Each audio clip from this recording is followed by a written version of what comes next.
Ready. Play.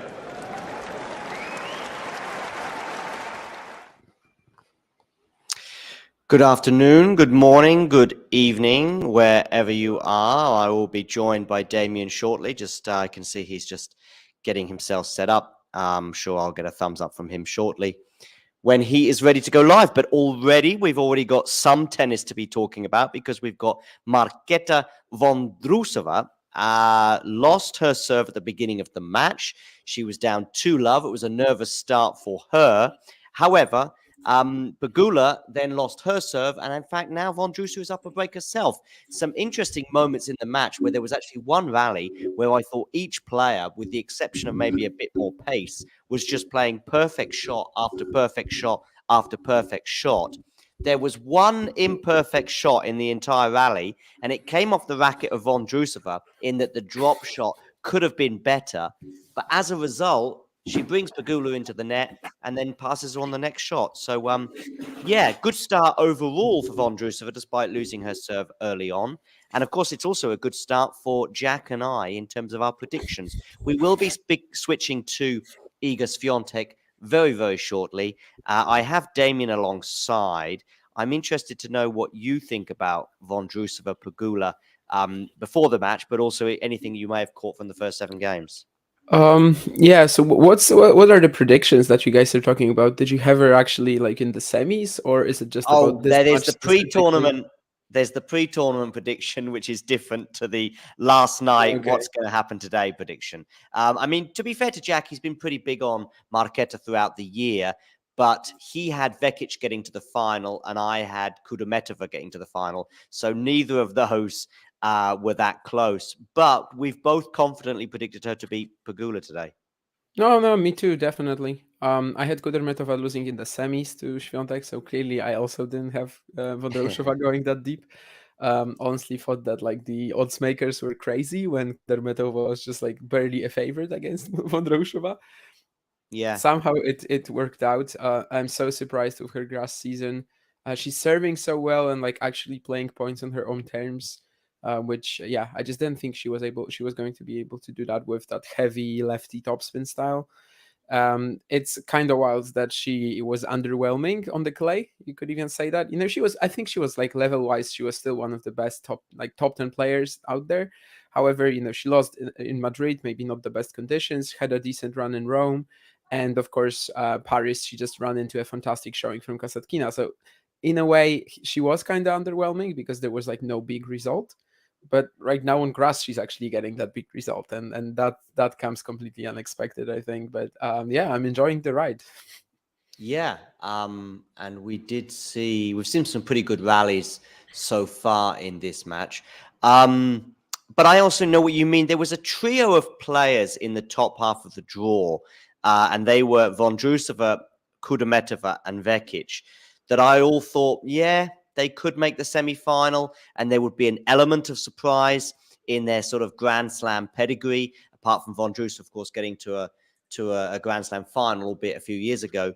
So in recent pedigree, none of those three would be shouting semi-final at you. But because they were in the top half of the draw, I thought one of them was probably going to do it. And if you'd said to me Pegula or Garcia is going to do it, I actually think there would be a slightly bigger surprise, which is why I went for Kudermetova. But I understood people jumping on Vondrousova or Vekic. What I didn't understand was people looking at Pegula or Garcia going, they're showing Grand Slam form, they're showing semi-final form, or even further, because I don't think we've seen either of those really for about 8-9 months show top level form.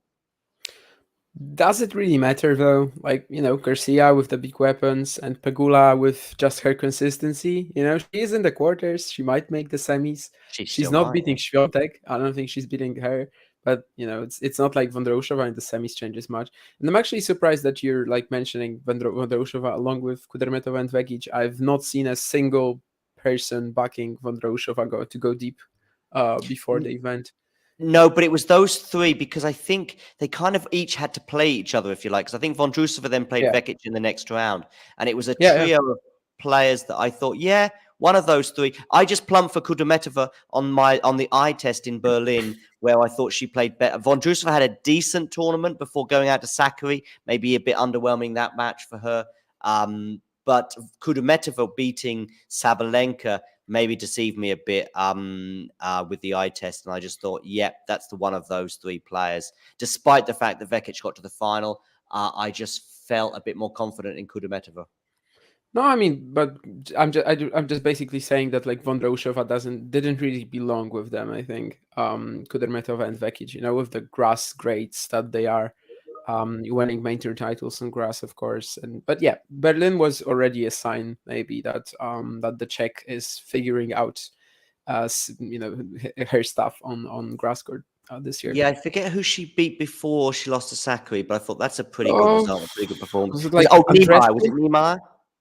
I'm thinking of Andrescu. Is that no? true? Don't. Or might be Andrescu as well. Well, Andrescu and Niemeyer, yeah. So yeah, I guess Niemeyer, we're both right. But Niemeyer was the retirement in the second. Yeah, set, but she was already in charge of the match. I think. Yeah. It was nearing the end of the second set, albeit it was, well yes. got to tiebreak. But okay, so yes, as soon as Iga gets underway, actually, which is probably going to be any minute, I've still got Vondrousova and Pegula on my screen. So in fact, they no, they haven't got underway yet. They're showing Bencic, Swiatek. Are they even on court yet, Iga and yeah, they are. Svitolina has a couple of balls. Is she already going to serve? I think she's already prepping to serve, or is it the warm up? I'm not. I will tell you in a second. But it kind of looks like it's not the warm up. Yeah, it's not the warm up anymore. I think. Okay. I think they're actually starting. Yeah. Yeah, they're going to start the match now. And Svitolina's to serve first. By the way, in terms of this match, I mean, you've already suggested that Iga would beat Pegula if they met in the semis. I'm guessing that means you're going for Iga today as well. Yeah, 100%. I mean, I just don't really think that Svitolina is as dangerous as Bencic, mostly as like her defensive style is just so much more straightforward, whereas Bencic, had that insane flat ball striking, absorbing, redirecting pace. I don't think Svitolina does any of that.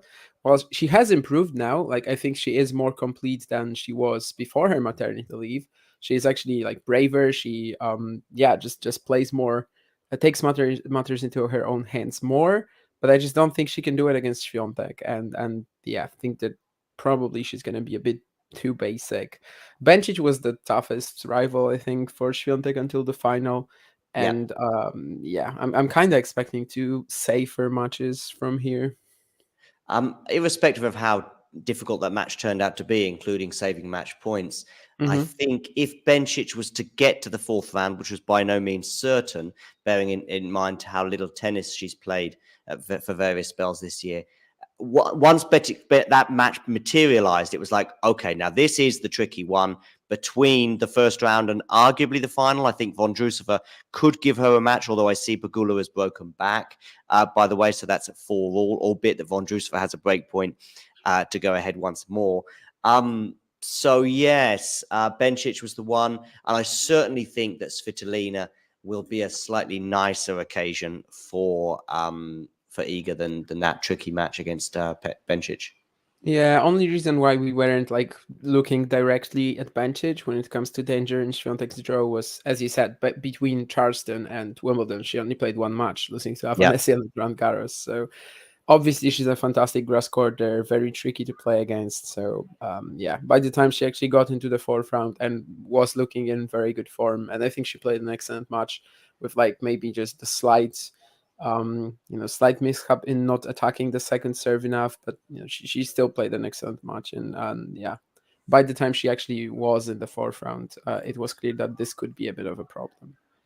Hi, Ghosty. I've barely addressed some of the things you've been commenting on, but finally you got around to watching Rush. I say finally, it's about 48 hours since you became aware of it, so I'm quite impressed that actually you did so soon. And I see that Vondrousova has squandered another break point as well.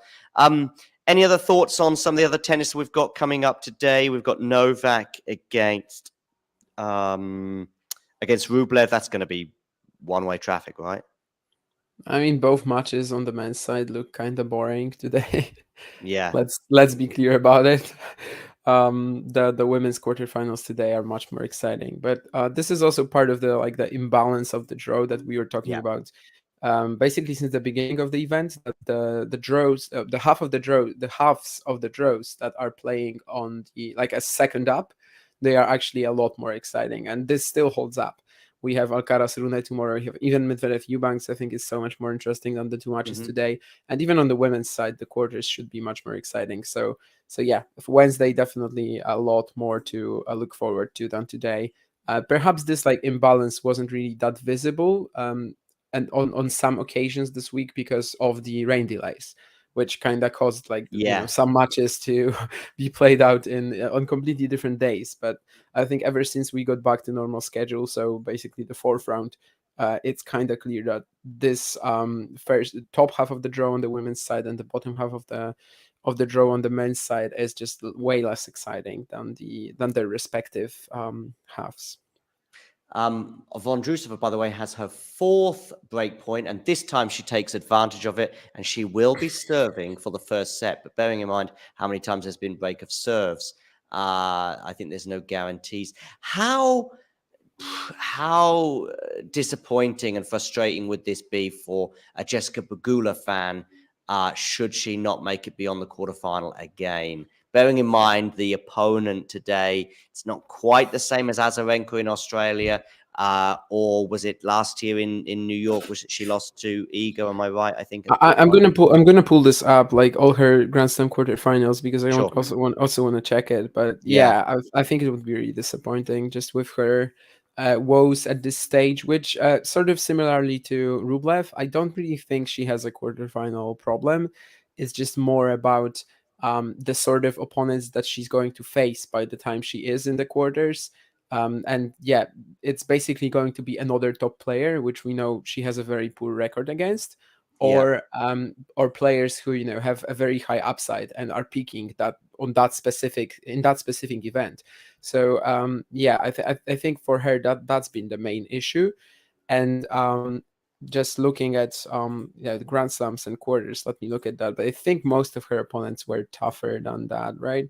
Brady and at the Australian Open 2021, Barty, of course, unbeatable basically. She only managed 2 games against her. Then Swiatek twice, and Azarenka, which I feel like already was a huge missed opportunity, right? So basically you can say that she played the world number 1 3 times. Swiatek, Barty, can't really do anything about that. Jen Brady in 2021, I think that was still very fine. This was Pegula's first quarterfinal herself. She was ranked outside the top 50. That's fine too. But yeah, this year I think Pegula fans could certainly be looking at these losses to Azarenka and Vondrousova. If that actually happens, they would actually be looking at these losses as missed chances for sure. Especially in Australia, I know Azarenka maybe is still like a player of a very different caliber. She was definitely playing extremely well in Australia, but so was Pegula. Like going into these quarterfinals, right? She was barely dropping sets and just looking as one of the contenders for the title. And then just had an awful showing, I think, in a very windy match in the quarters, which didn't really suit her. So it's actually it's her form since Australia, I would say. So I probably went 8 or 9 months, but it's probably a bit more like 7. It's since Australia that I think she's been aided by a few soft draws, where she's still been going deep in big tournaments, such as Wimbledon, as we see here. But I watched her, albeit on the clay, up close in Madrid, and I think it was a quarterfinal. I think it might have been to Kudermetova, actually. She lost, but I thought she just didn't really... I don't know. She didn't seem like, and right now I'm seeing a lot of frustration off the racket of her and also in the body language. And she's just lost the first set 6-4. So that was a really swift set, by the way. I felt just over half an hour, even if it was 10 games with a bunch of breaks.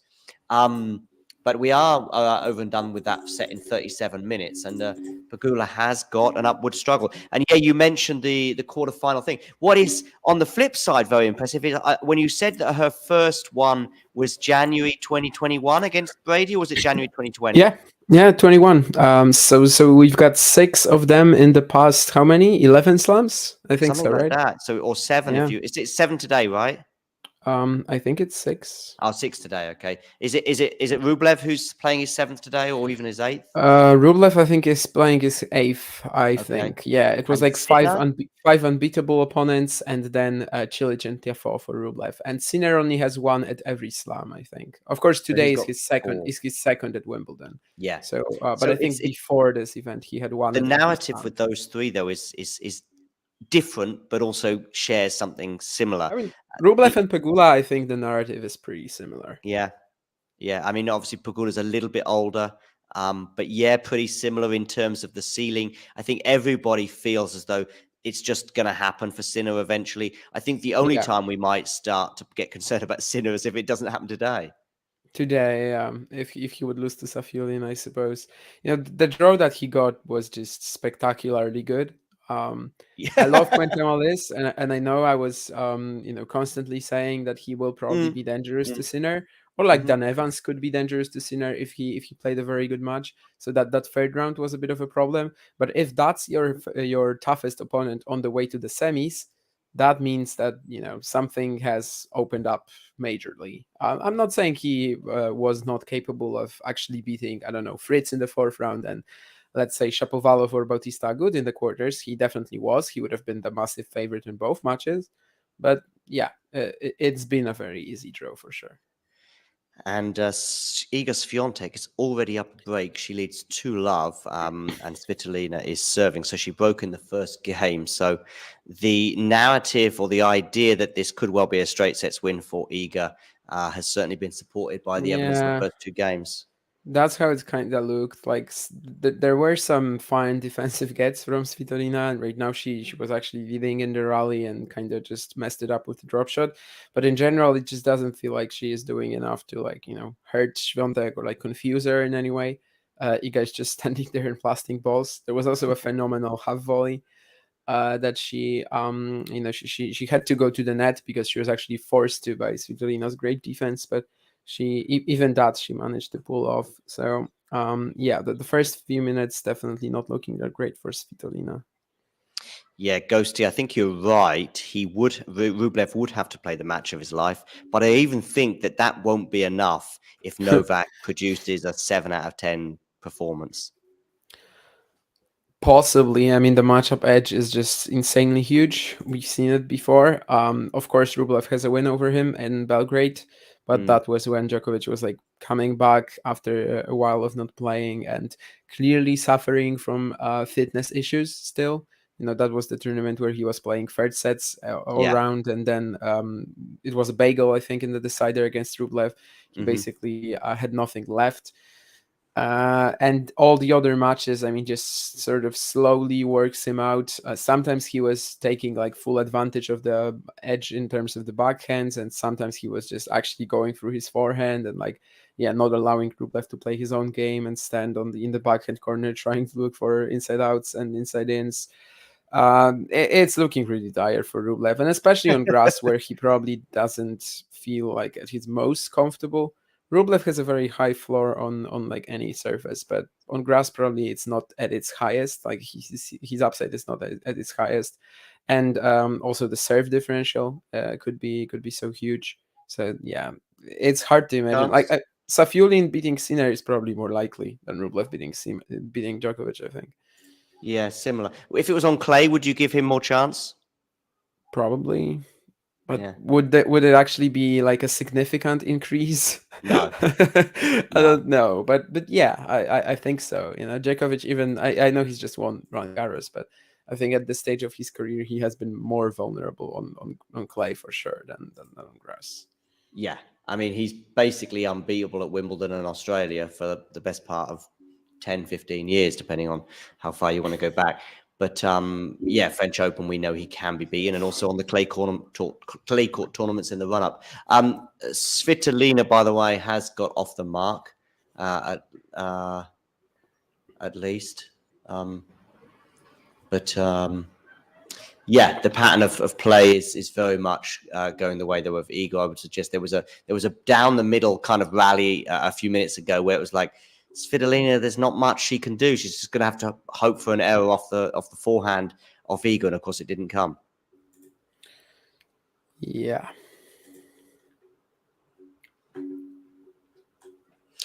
Thoughts on the tournament so far? Have you been pumped by it?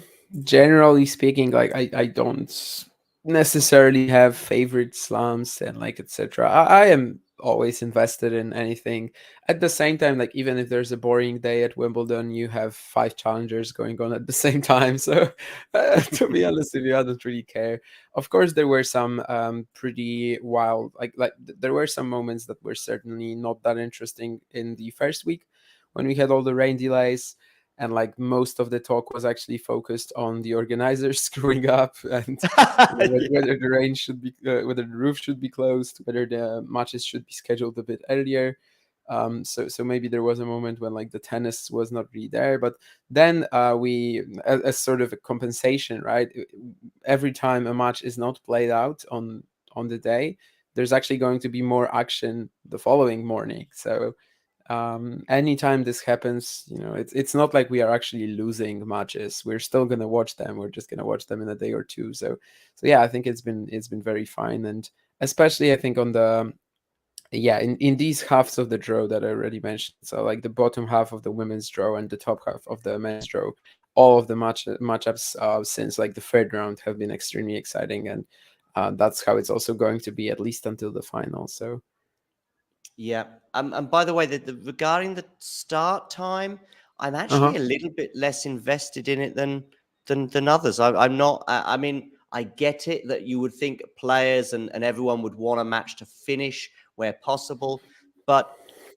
it's nowhere near what it used to be when they didn't even have a roof. I mean, Michael Stick was telling me before Wimbledon he started a match on Monday and didn't finish till Thursday, one year because of the rain. So. No, Yeah, but like there is one absolute stupidity, I think, and it's starting 1:30 p.m. on center when you have 2 matches scheduled, of like 2 men's matches scheduled and just 1 women's, because of course they alternate between the days. And basically when you have situations like Hurkacz Djokovic or Murray Tsitsipas, matches that are basically impossible to get done, and then the other player, the player that wins has to play 3 days in a row. Like this, of yeah. course, can happen without the organizers actually messing up. But I just cannot possibly understand what the reasoning is behind this, because clearly it's not enough. I mean, even pulling it back half an hour would probably be enough to, at least in some cases, stop this from happening. Hurkacz Djokovic, for example, they had like 30 minutes until curfew, I think, when they finished the Yep. second set. And if center court just started at 1:30, I mean at 1 p.m., just like court number one, that match maybe even gets wrapped up in 3. Maybe they Same don't with even. Murray. Murray had 20 more minutes, Yeah, and they could have played a fourth set, I think, or at least had a go exactly. at it. So even 30 minutes would change much, right? But yeah, I, it I would, I guess. don't really I don't really get it at all. Maybe Like is it just tradition, do you think, or is it this TV is an influence in terms of just getting a slightly wider audience waking up in the US? I don't think so. Like most of the time, we've seen that the European events don't really care about American audiences with the scheduling, I think. And also, like if court number one starts at 1 p.m. and center court starts at 1:30, I cannot possibly come up with a reason that would mean that these 30 minutes are like so important. Of course, they sometimes they would hold like a little ceremony at the beginning or something, but that's like the first day or the second day, right? So yeah, Yeah. that's something that I would like instantly change. And when it comes to whether the matches should be starting earlier than 11 a.m., I don't think any slam really does that, right? It happens a bit in some other events, but like If they most of the got so time, far behind, then that would make sense. Like if it got and to 4 days it of was the nonstop case rain. this time, right? Like this time it was actually the case, because when Wednesday rolled in, it was like if we finish round one today, then everything is fine. But because they did not start at like 11, sorry, not 11, but at like 10, when there was actually, it was sunny, it wasn't raining, Mhm, they couldn't mhm. finish round one, and it kind of set the tournament behind. So I think this decision could have been made, but when it comes to like in the long run, whether every single day at Wimbledon should be starting at 11, before 11 a.m., yeah, maybe that's a little excessive, but But yeah, center court starting 30 minutes later than court number 1 is just pointless, in my opinion. Got a deuce here and some unbelievable tennis from Iga, I think, unless she's gone. She did make it. She did make it. So she didn't go long on that forehand, did she? yeah, she made it. So it's actually going to be a replay. Oh wow. Yeah. Well, gonna have a fair quick enough. look. I mean, Svitolina made the Clipped the shot, line. but yeah. Iga just didn't look very happy. Didn't look like someone who just won a really important point. Because I she guess, didn't. Yeah, didn't, okay. Because it was called out, I guess. I see. Yes, and of course she had a simple volley. That ball, yeah. She had a simple volley. That's why she's annoyed. Okay, yeah. Because of the out call, she actually has to replay. Yeah. Hey Jake. That happened to somebody else recently. I guess it was Andy Murray in a way that it's a break point for Svitolina after a loose forehand from Swiatek. I guess Andy Murray kind of lost out, not just in terms of the out call or it was called out when it landed in, but if he was very much up in the point as well at that point. And of course, a lot of people are lamenting that, but he didn't challenge either, which I don't know, doesn't make a lot of sense to me. In that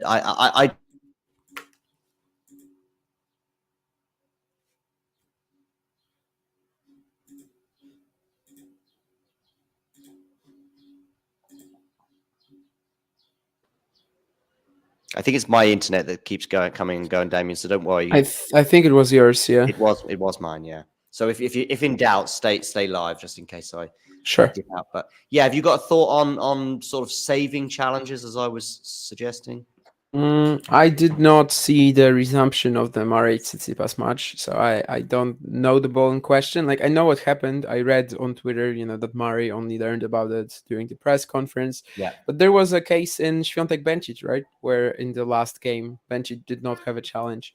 Obviously, you should be kind of just maybe not going overboard with them, but I doubt. Yeah, but I doubt if I was like playing a match, I would be looking at it, right? I mean, there's a ball that I think I probably made, and it was called out. I'm gonna use the challenge, like no matter if it's the last one. You also don't really have the chance to contemplate it, right? You have to challenge right away. So I don't think it really comes into consideration. If there were 3 close calls in the first game, I think I would go for it, just because it might be another hour before you get another close call. Yeah, I mean there was this one crazy match in Cincinnati, I think, where Kirstea played can't remember whom, but she challenged like 7 times in a set and was right every single time. So sometimes it's actually worth it to go for it. I think maybe it was a stop. No, I don't think it was a stop. I can't remember, but it's like there's like a famous YouTube video done out of it where she challenges like 1 billion times in one set, and then every single time she is actually right. When will Wimbledon have electronic calling anyway? Must be pretty. I mean, it's probably the most important slam, bearing in mind the speed that we get it at. Yeah, didn't I read something that was like 2025, or maybe that was something different? Could be, yeah. Sure. I think it's going to be mandatory at all tournaments. What do you think about on clay, though? Is it necessary on clay? I mean, if we can get it and it's like more accurate, even. Is it more accurate than? I mean, how accurate is it? I mean, Hurkacz is not accurate, but we have all these. But electronic line calling is more accurate than Hurkacz? I think it is, right? Okay. I think it is. I don't know. I'm not actually sure about that. Hurkacz is not accurate on clay because of the moving particles, right? But right. By the way, I'm not actually sure. Broke back. For those of you wondering what happened with the scoreline, Svitolina has broken back, and she's actually 30-love up on her serve. But she broke back mainly because of a bit of looseness from Swiatek. I think it was 2 unforced errors on the forehand side, meaning Svitolina broke back, and she's 30-15 right now up on her serve. The dynamics of the match haven't really changed much in terms of the way the two players are playing. What I'm seeing with my eyes is kind of how I would imagine the match to go. But at least in terms of the scoreboard, Svitolina is very much making a fight of this. Yeah, and that out call as well. I mean, if she loses the set from here, we might be mentioning that point again. because it was just an advantage for her, and if that was called correctly, and of course it wasn't. So Yeah, I think if it was called correctly, she may well have held a serve. Yeah, exactly. So yeah. she cannot connect with the return now, so Svitolina is gonna have another game point. You're probably half a second ahead of me. Yeah. I'm a you bit are. further ahead, I think. Yeah, just about 5 seconds. I have like 2 streams open right now, but I think the other one is actually far behind, so I'll probably stay on the one that's a bit ahead. Yeah, no problem. No problem. I mean, you're not far ahead. You're about 5 seconds ahead. In the UK, okay. if you watch on a stream, i.e. a BBC stream, you will be pretty far behind, like 30, 60 seconds behind me, and probably about 90 seconds behind reality. But because that's what I was watching on one day when I think I came to speak to you about Maxime Cressy, and I think it was Les Leger, was it, in that match a couple of weeks or last week. But anyway, but if you watch on BBC through the normal, whatever the word is, through the cable, then you'll actually be about as accurate as you could possibly be. I don't know how many seconds behind reality, but not that far behind. Because I've watched it before, and I'm basically ahead of everyone on the planet if I'm watching through the cable. But if you're watching online, yeah, they're pretty far behind. Yeah, it's nothing like what people have in the States, right? Yeah, so it seems. So I hear when they're like 3 minutes behind.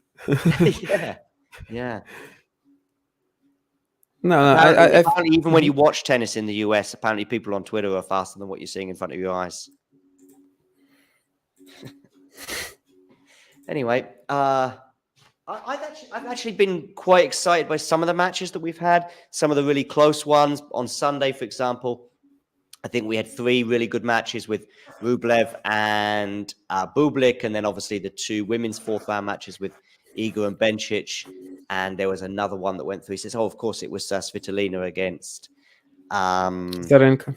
Yeah, Azarenka. So I was more excited. Somebody, I think it was Jakub, said yesterday, he was really pumped about these quarterfinals. And I was thinking, no, it was the 4th rounds that was offering the excitement. Even before those matches, those 3 matches we just touched on, I thought these 3 could well go the distance and could be fun. But I don't think I've predicted any. I've picked none of the men's matches to go the distance. And I've only gone for 1 women's match to go the distance, and that's the one between Vondrousova and Pegula. Yeah, a little out of nowhere, but Swiatek gets the break right now. She didn't really put Svitolina under that much pressure, but got some errors out of her, and back in the lead. Where's Iga from, by the way? Iga, where is she from? She's from Russian, which is like very near Warsaw. Okay. I've never been to Russian. I'm not even sure how big it is, honestly, but yeah, basically Warsaw. But yeah, like a village next to it. 9 kilometers southwest of Warsaw. So yeah, basically in Warsaw. Yeah. On Wikipedia, the section notable residents is only Iga Swiatek. But that's the English Wikipedia. So I think maybe on the Polish one they'll have more. No, actually on the what? Really? On the Polish version of the Wikipedia page of Doesn't Russian, mention Iga. I don't think there's a mention of Iga Swiatek. Maybe the international Iga Swiatek is actually not mentioned at all. Yeah, so it's actually only the English Wikipedia that mentions Iga Swiatek. What about Hurkacz? Where's he from? Wrocław. So I think there are a lot of notable residents actually. Yeah. In the scale, where's Wrocław? Is it like 4th or 5th biggest city? Yeah, I'm not sure if it's 4th or 5th. I think with Poznań, because it's definitely Warszawa, Kraków, Łódź, and then Wrocław or Poznań. But yeah, it's somewhere up there.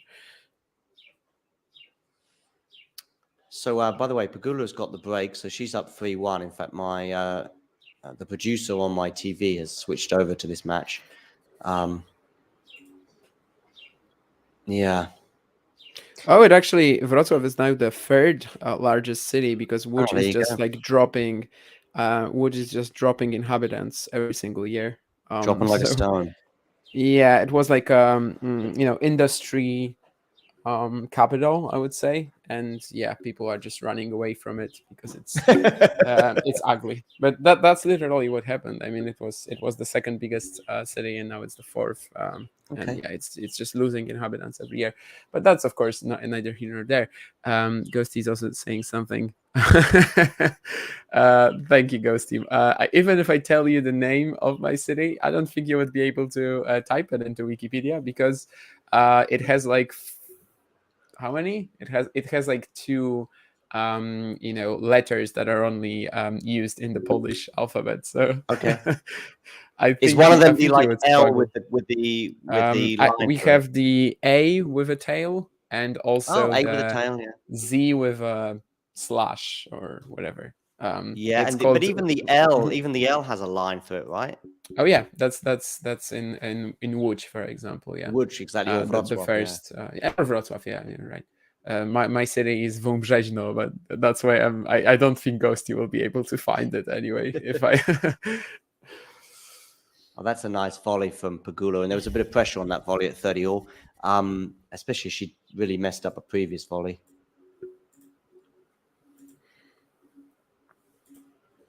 So yeah, Hurkacz is from Vondrousova. I didn't know that actually. Yeah, that was a pretty nice like return 1-2 punch from Svitolina. Not really a play that you would associate with her, but she keeps the fourth game of the first set interesting with it. He played well as he could really against Novak, didn't he? Oh yeah, he played a fantastic match. I mean I got exactly what I wanted from Hurkacz Wimbledon. Like the first two rounds he had to win. It's just how Ramos Vignolas, Choinski or Lajovic, yeah, they just cannot play on grass whatsoever. So he kind of had to win against them. I think he was like more of a favorite to get to the third round than Djokovic was even, which sounds crazy, but that's the sort of draw that he got. And then I think like against Musetti, it was more or less a 50-50 from me, and he played great in that match. And the way I was just sort of envisioning this was that he probably plays Djokovic and actually like is able to come out and play more freely than he usually does, which as we know, it's not really all that freely most of the time. Yeah. And he did just that. I know he was like brought down by some of the mental issues as well, but also by his own technical liabilities in the first two tie breaks. But yeah, there is a feeling of he could have done even more, but at the same time he played one of the best matches I've seen from him. So what can I really say? In 2019 when they played at Wimbledon, I think it was a very different match because of the baseline. It was just so much closer. But here he was just serving lights out, and maybe the baseline game wasn't really like holding up against Djokovic at all. But he was like so aggressive that he didn't like it. Really didn't matter, right? And to only get broken by Djokovic in 4 sets one time was excellent too, of course. And I don't think there's like any feeling of he could have done something better in terms of the level. He could have done something better in terms of like the actual few points in the first 2 sets, of course. And it's just a shame, I guess, for him that he wasn't going into Monday with 1 set all, right? Because if he was going in with that, I would consider that match more or less a pick him at that stage. Like that's how well he was playing. But of a 2 sets to love lead for Djokovic, like you just knew that it was going to be so tough to get back into the match, and obviously there was that brief spell in the 4th set when Djokovic actually started putting in so many returns in and eventually got that break. Yeah, but yeah, I mean the 2 tie breaks that didn't go his way. I mean, as we've both touched on, he couldn't really play much better, but I guess there was 2 or 3 points that maybe he could have played better, and that was the difference between obviously winning and losing those 2 sets. Did I say Hubi would win? I don't think so, Terry. I don't think so. I definitely said though that I think he will push Djokovic, but I'm not sure I said that he would win. I think he's pulling your leg. That would be a very very bold prediction, and I don't think I was ready for it. But yeah, this was actually one of the few events where I was really rooting for Hurkacz. I have to say that, as you guys probably know, like generally not a fan of his playing style. Great guy, but like the playing style is usually kind of boring.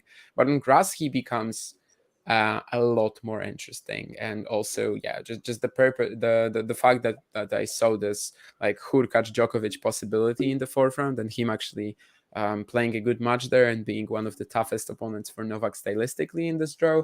That kind of made me like actively root for him a lot, and yeah, I'm glad that we got that match, and I think it was really, really interesting. Ghosty, why am I not on your list of the top 3 polls of all time? By the way, when I first read his 3, I saw Lewandowski and Milos. I then also read Chaplin. I was like, I didn't know he was Polish. Yeah, I don't think he was, but Chopin No. for sure was. Lewandowski. He's the biggest Pole in Poland. Yes, there's a song like this. It's like a joke song. It wouldn't really give you anything, I think, because it's in Polish, but it says that basically he's like the biggest Pole in Poland, and it's a pretty big meme. I think Iga Swiatek's cat is actually called like almost like the name of this song, but I'm not really sure if that comes from it or from the sort of beverage that it references. I know this sounds very messy, but Świątek's cat's name is Grappa, and this song is called Grappa Ice, I think. So Grappa Ice is like this beverage you can buy in shops here. So I don't know if there's actually a connection, but maybe she also thinks that Lewandowski is the biggest Pole in Poland. Got it. And just so you can hear more anecdotes like that, I'll share your Twitter feed, or your Twitter yeah, I constantly talk about Polish beverages there, absolutely. And cats. And cats for sure, yes.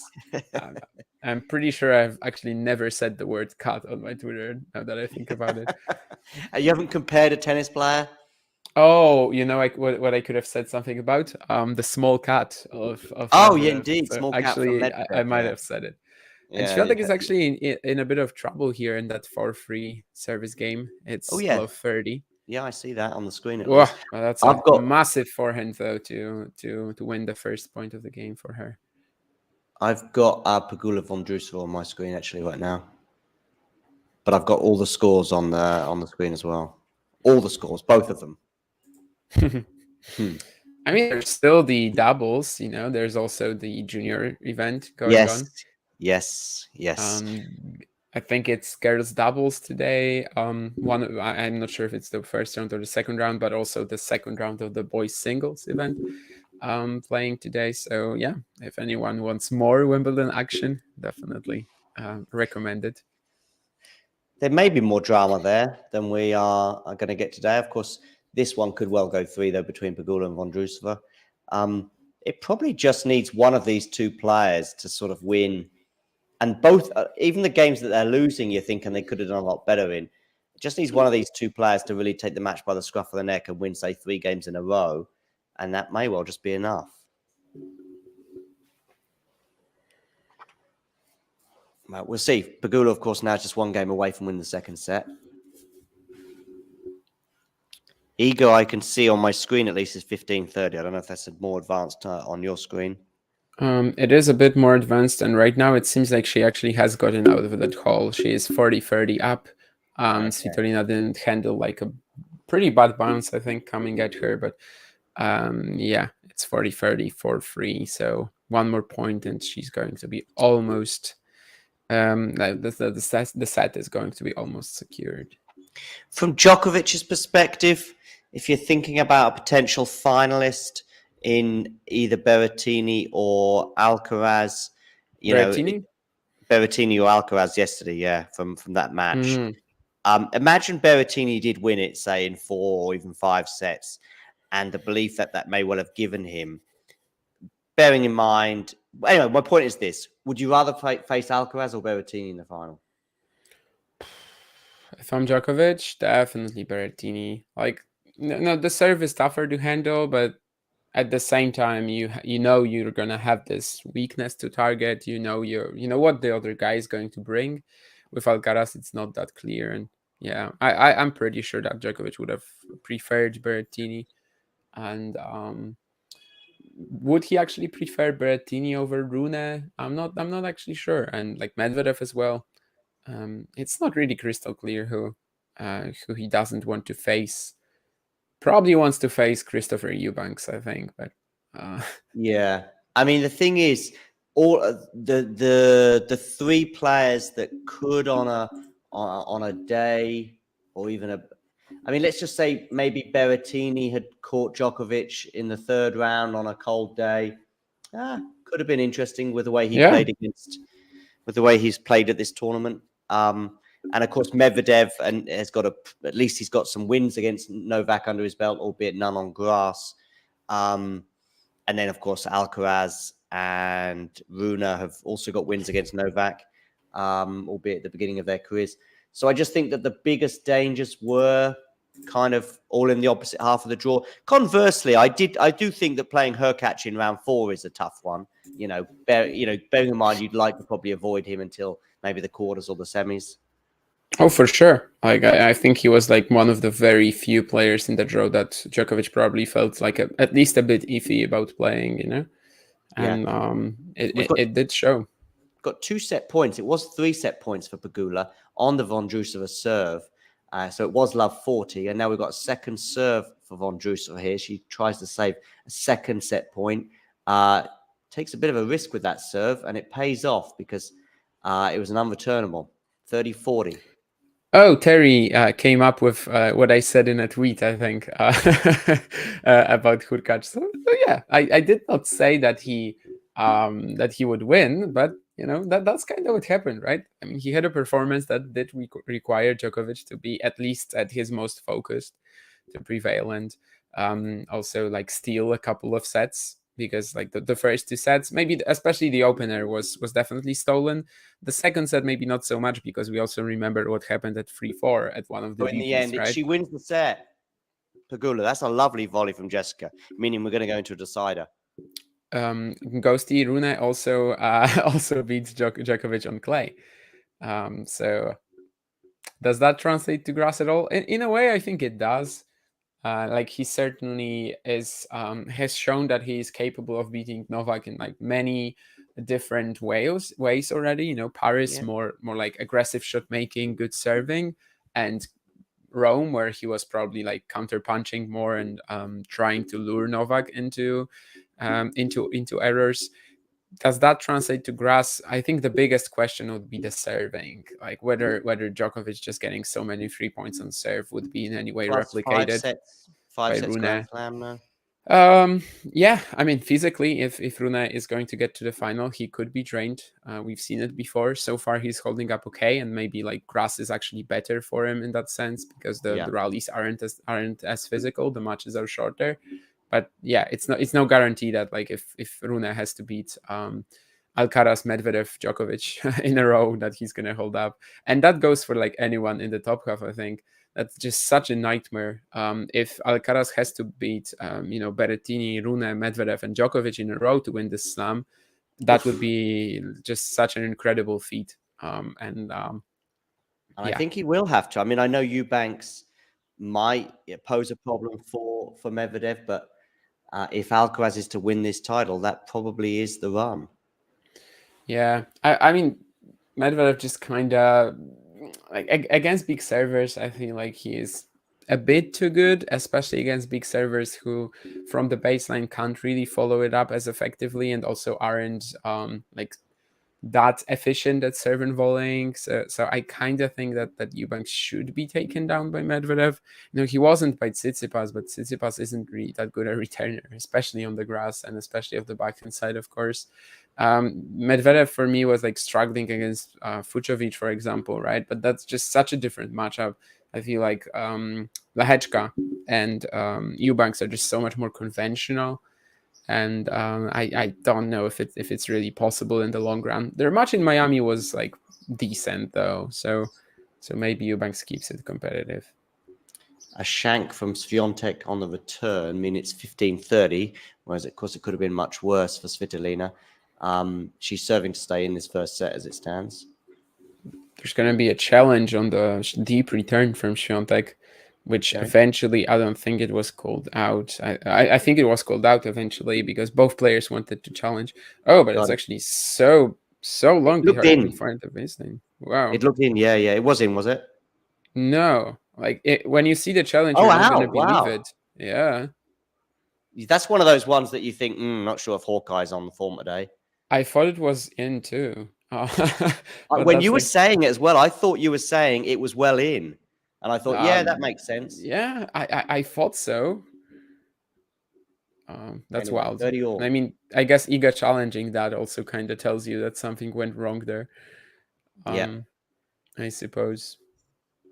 Hi, Martin, who's joining us on Facebook today. Oh, Iga's put the return into the net. She looks annoyed with that one. For those of you just tuning in, whether you're watching on Facebook or elsewhere, on YouTube, for example, make sure you hit the like button. Svitolina has a game point here.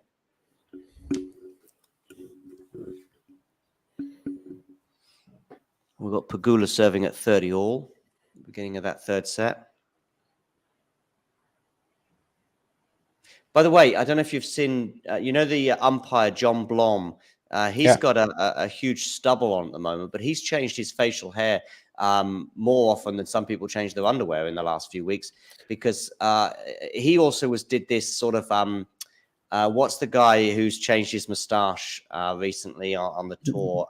Jordan Thompson. Jordan Thompson, yes, exactly. And so John Blom did exactly the same. He took off his moustache and went for the clean look, and that didn't look right to me at all, because some of these people that have moustaches for a lengthy period of time, you just get so used to it. It looks weird when they're without it. But now maybe some people have been making some comments because now he's gone for sort of a rough and ready beard-like look. But I want him just to go back to the moustache and chill. Talking about chilling is exactly what Svitolina's doing right now, because she's held serve after being, I think it was love 30 down. So Iga's going to have to serve this out. Yeah, John Blom and I are basically friends because other than watching him at Wimbledon, he was also in Poznan a couple of weeks ago at the Challenger. So he umpired the men's singles final and also, a lot of matches along the way. And when I saw him first at the venue, I was like, I know this guy. Who the hell is he? And, then I actually realized that. Was he clean shaven? Shoot. I think he was, more or less. I think he probably was, because I say it's maybe been some swift, stubble, but it's been a swift change. He's gone from the moustache to clean shaven to the stubble quite quickly. Absolutely. And Swiatek, of course, prepares to serve for this set. I thought you were going to say Swiatek has done the same. I was going to say, I don't recall that. Yeah, I don't think she has much moustache. No, I don't think so. Anyway, she's serving now for the first set. So get your Polish flags out. Get your Polish sausage out. Get your what else have we got? Cabbage and dumplings and vodka and grumpiness and complaining. A lot of Polish people seem to tell me that it's a Polish trait is to complain. Yeah, I absolutely agree with that. Also, I think lots of people abroad think of us as thieves too. I think that's certainly in Germany. Yeah. Yeah. You always get a wealthier neighbor that aims that at their not so wealthy neighbor. Fair. But yeah, it is a bit of a meme, I think, but it certainly exists as a within the UK. It's Liverpool. There's loads of memes about Liverpool on that. Mm-hmm. Anyway, love 15 on the Swiatek serve. So it's an interesting start. It's going to be a second serve for the Ukrainian to have a look at. Very deep return from Svitolina, and actually gives her another point. So I think in the previous Swiatek service game, it was also a love 30, right? Yeah, yes, but it was also love 30 on the Svitolina serve as well. So it's been I don't think it's been the highest of quality matches, but in a way, that's probably what Svitolina needs. Because if they're both playing, their best, then, well, it's only going to go one way. Swiatek still hasn't won a point on her second serve, which might sound kind of dire, but 0 out of 5, so it's not the biggest sample size. It shows you that she's been getting a lot of her first serves in. Yeah, it's probably more that. But this return that we just saw from Svitolina to get to love 30 was actually really aggressive and very deep. This one though was not quite that. So maybe Świątek will have a better chance of winning this point now. Ooh, but there's a wild forehand error, and Svitolina will have 3 break points. Yeah, she has been a bit wild, was even on the forehand side today. I think it was in the previous game that she got broken, because don't forget, of course, Iga took an early break, then Svitolina broke back, and in that other break back, I think there was a couple of very questionable forehands, and I've seen 1 or 2 shanks on the forehand today as well. So yeah, 3 break points. Iga's coach is wearing a shirt that says London across the middle of it, so perhaps trying to garner some local support. Anyway, love 40 on the Iga serve, so we have 3 break points. Yeah, and on the women's side, we've got that Rybakina Sabalenka semi-final potentially. Of course, they do have matches to play before then, so it might not happen. But I think when the draw was made, I really wanted those two to stay in separate halves. So that way, you know, if somebody made the final and one of those didn't, at least you'd say, yeah, but they beat Rybakina en route or they beat Sabalenka en route. Such as, say, Iga. So let's say Iga ran into one of those two in the semi and Iga beat her, then that would be like, wow. But Iga's path did look a little softer. Oh, for sure. I mean, right now she is going to have to dig deep as Double well faults. in this match. Yeah, There we go. precisely. So maybe it's not that easy for her, but definitely like there is that feeling of by the time she makes the final, if she does, she's actually not going to be tested against an opponent like Rybakina, Sabalenka. I guess right now, you know, Keys and Jabber are also there, and like all of them would probably be yeah, just something fresh to her when it comes to what she has faced so far in the event. Sure. It was pretty funny too, because like after the draw was made, she basically became the main favorite to win. And I'm not saying that because she would be the favorite against Rybakina or Sabalenka, but No. mostly because they were all in that bottom half, and like Yeah. just statistically, she had the biggest chance to win. It wasn't, of course, like 30%, but still. Weirdly, I think, again, I saw a statistic today that put her, I think it was Opta suggested that her percentage chance of winning is greater than pretty much anyone else in the tournament. And yet, I think the first time she won't be the favorite is if she gets to the final. You'd think her Yeah. chances, and of course, overall, the chances will increase, as in it'll start the tournament at 15% and gradually work its way up to 40, say. But coming into the final, it'll be the first time that she hasn't been the favorite, because whichever one, if it is Sabalenka or Rybakina gets there, for me, has to be the favorite against her in the final, if that is the final. No, I agree with that as well. Like with what we're seeing right now, Sabalenka and Rybakina would definitely be favorites to beat her in the final. I think they And wouldn't be Svitolina's like raced into a prohibitive, 40 but love lead. yeah, they wouldn't be like prohibitive, but I think they would. Jabber probably like closer to even, but against Keys, Świątek maybe would be the favorite, but yeah, it's certainly not like her biggest chance of winning this title is based on her actually having a great chance of winning the final. It's just on the fact that the bottom half is so much stronger. Yeah. It's a double fault, I think. Nope. Yes, it is a double fault from Svitolina. She took another gamble on that second serve and paid the price, 40-15. Vondrousova and Pegula on serve. I think it's a couple of comfortable holds there so far. And that's also a fairly comfortable hold for Svitolina. So Świątek will have to play another tiebreak. That match against Bencic was actually the first time she played 2 tiebreaks in a match ever on the WTA tour, which is kind of interesting. But you know, obviously on the women's side, tiebreaks do not feature as often. What's that about tiebreak? Sorry. The match against Benčić was the first time she played 2 tiebreaks in a match. Oh yeah, right, yeah. And also there was another tiebreak record, right? I mean, Alexandrova Brengel going to 3 tiebreaks was the first time this happened in Wimbledon history on the women's side. So, But that seems um, nuts to me. I mean, I know you said that it doesn't happen quite as often, tie yeah. breaks. I see Iga's making some notes, probably about winning 4 points in the next game. Of course, it's not always guaranteed that 4 points will win you the game, but yeah, that still seems nuts to me, though. True. I was very surprised to learn how rare it is too, At and Wimbledon Jane. as well. Yeah, At and Wimbledon Jane, too. absolutely. I was definitely impressed. I think he played a fantastic match, and if not for the missed chances in the on the first day of action, probably could have won it. Yeah. But I don't think it'll harm Novak too much in terms of having that close Oh, match. no, Even definitely playing over not. 2 days, I don't think it'll mean too much. I mean, sometimes playing 5 sets in 1 day could be more taxing than playing 4 over 2, for example.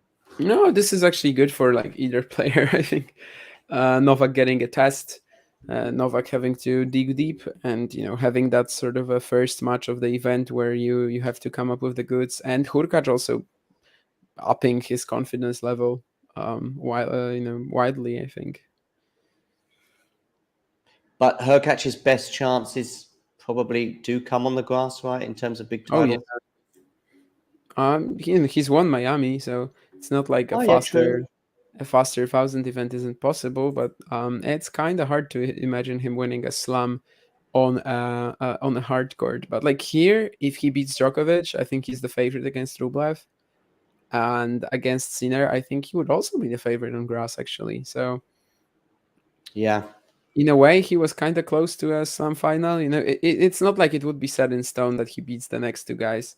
No. But I think he would be like the favorite to make the final if he actually won here. So it's possible. I think just every single year we're probably gonna have this situation where like kind of regardless of what he does all year, at Wimbledon he's like always going to be mentioned among the first, I don't know, top 5, 6 contenders.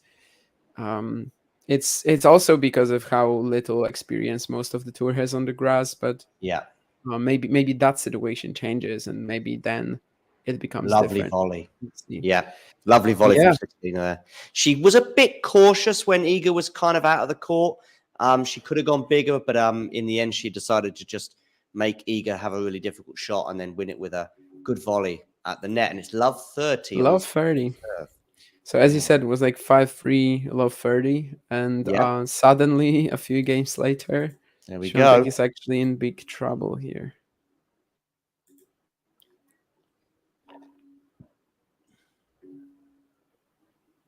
with these First next serve few to the points net. being so important. Yeah.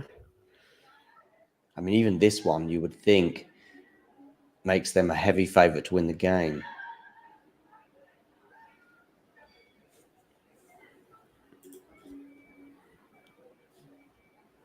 Second serve.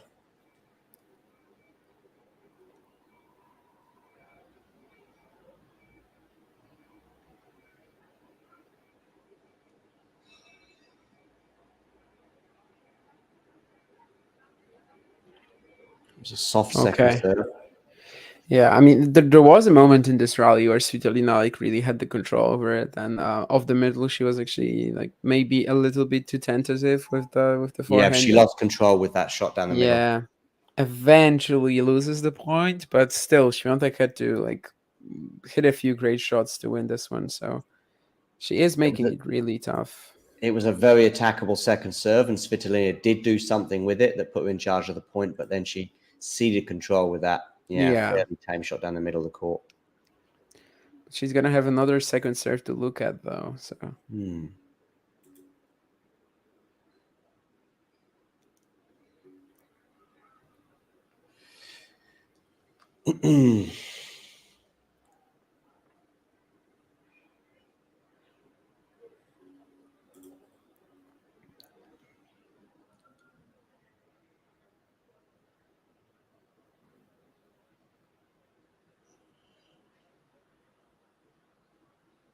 15-30. Pegula's held. She was being made to work for that hold, but it's 2-1. Oh, and that's gonna be 2 set points for Wow. Svitolina. That's wild Again, it how was the quickly second this. serve. It was the Yeah, and second serve. I how mean, quickly this set turned around was it's pretty not wild. done yet, of course, but 2 Yeah. first serves from Iga, and I think we could be looking at a slightly more comfortable situation for the world number After one. the second serve, Swiatek is now 1 out of 11. So wow. I mean, But- that is more damning than 0 and 5. yes, right now it's more sample size, and Yeah. and it's actually kind of showing a problem here. It's going to be a This second is serve as not an amazing return from Svitolina though. well. And Swiatek, oh my goodness, that's a terrible volley. So it's gonna be set Svitolina. Wow. Jesus. Yeah, Swiatek basically had the point one, but then missed the volley. Yeah. It wasn't easy. No, it wasn't super easy. The timing wasn't great, I guess, but still, you kind of have to at least hit it, and then maybe follow it up with another shot. Yeah, right. I mean, you might end up ceding some sort of advantage in the point, but yeah, I mean, it wasn't easy, but you expect her to get it in. And 7-5, Svitolina wins the first set. So my 2 predictions, which were Iga in straight sets and Vondrousova in 3, and Pegula has 2 break points. So yeah, I sort of staked my reputation a bit on Vondrousova more than Iga, because of course everyone's predicting Iga to win, and you'd have to be pretty crazy to think otherwise. But Another tough match for Swiatek coming in. yeah, it still could be like 1-1 the next 2 sets. The way it's Iga playing really below par by some distance, I would suggest. I mean, what about that shot on top of the net as well that went against her, of course, with the challenge?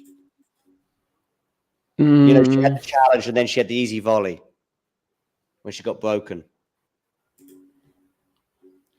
Can't remember. Is it the challenge that we are talking about, or It's the challenge about 5 games ago.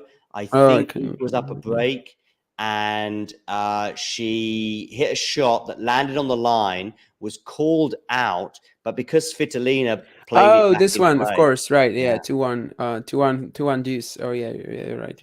I mean, Yeah. it was to get to do. No, it was 2-1 deuce, and then they replayed it. Yeah, of course, I remember it now. Yeah, so that was a turning point for sure. Anyway, that's how it is. Sometimes you get them, sometimes you don't. And Pegula has broken.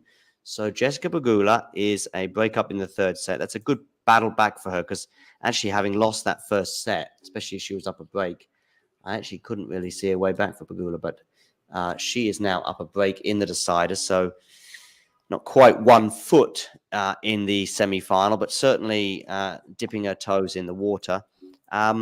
Svitolina, I wouldn't say is anywhere close to that, but Iga's going to have to play a bit better, that's for sure. But she's capable of it. Closing the roof, Terry suggesting. Oh, so is it gonna be raining? I suppose then.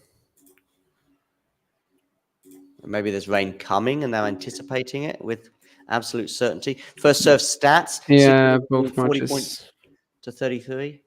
Both matches now interrupted because they're gonna close the roof. Okay. Yeah, Iga's second serve point one's 8%. 8, not 88. That's still 1 out of 11 or 1 out of 12 by now? It sounds about 1 out of 11 to me, but it could be 1 out of 12, something like that. It's will be 1 both, out of right? 12, yeah, because of that last I think point. it's 12. Yeah, I think it's 1 out of 12. Both of them both players 100% on their break points. Iga 2 from 2 and Svitolina 3 from 3. Yeah, so there'll be a good 5 or 10 minutes before they resume both matches, presumably, which are both at sensible intervals. In fact, while we're having this break in play, I will play a short little video. Thanks for tuning into this watch along. While there's a break in play, here's a reminder to hit the like button, subscribe, and click that notification bell. Your support helps to keep the channel going. While we're here, you can now become a member to enjoy perks, including badges for the live chat, but also bonus material, such as interviews with top players from both ATP and WTA tours. The membership link is pinned in the live chat. You can also follow us on Twitter, Facebook, and Instagram. So whether it be serves or volleys, forehands or backhands, serve bots or drop shots, we've got you covered, whether that be via our website, talking-tennis.com, where you can read features and interviews from our top writers. Or if you prefer us in audio form, you can subscribe to our podcast on Apple, Amazon, or Spotify, or wherever you get your podcasts from. Remember, we offer you wall-to-wall coverage via our regular watch-alongs, magazine shows such as Nick's WTA Weekly or Damien and Mario's ATP version. Plus, we deliver top content from people on the ground, actually at the tournaments, so you get even nearer to the action. So, what are you waiting for? Hit that subscribe button so you don't miss out on all things tennis. If there's one match from Rafa's story where you think that was a missed opportunity, there was a big chance. We have matches, 2 or 3 in Australian Open. No more. We lose the opportunity in Wimbledon against Djokovic in semifinal. 2018. Then we lose the opportunity more important because that was semifinal. We lose the opportunity in Australian Open. In the Australian Open 2014, 2012 and 2017. Yeah. In 14 because he has an injury against Wawrinka that before he had never lose against him. Then with Djokovic and Federer, he had breakup in the 5th. Yeah. And 40-30 or 30-50. I don't remember well. It was a ball very close, goes up. But this is what happened. There was in Roland Garros 2009. Of course, he I am sure that he won. He won this tournament when he has no problems in his knee, because at this moment he was the best. He won Australian Open, then he won the tournaments on clay, and he arrived with problems in Roland Garros. For this reason, in my opinion, he loses. But there are other times that maybe he has to lose and he won.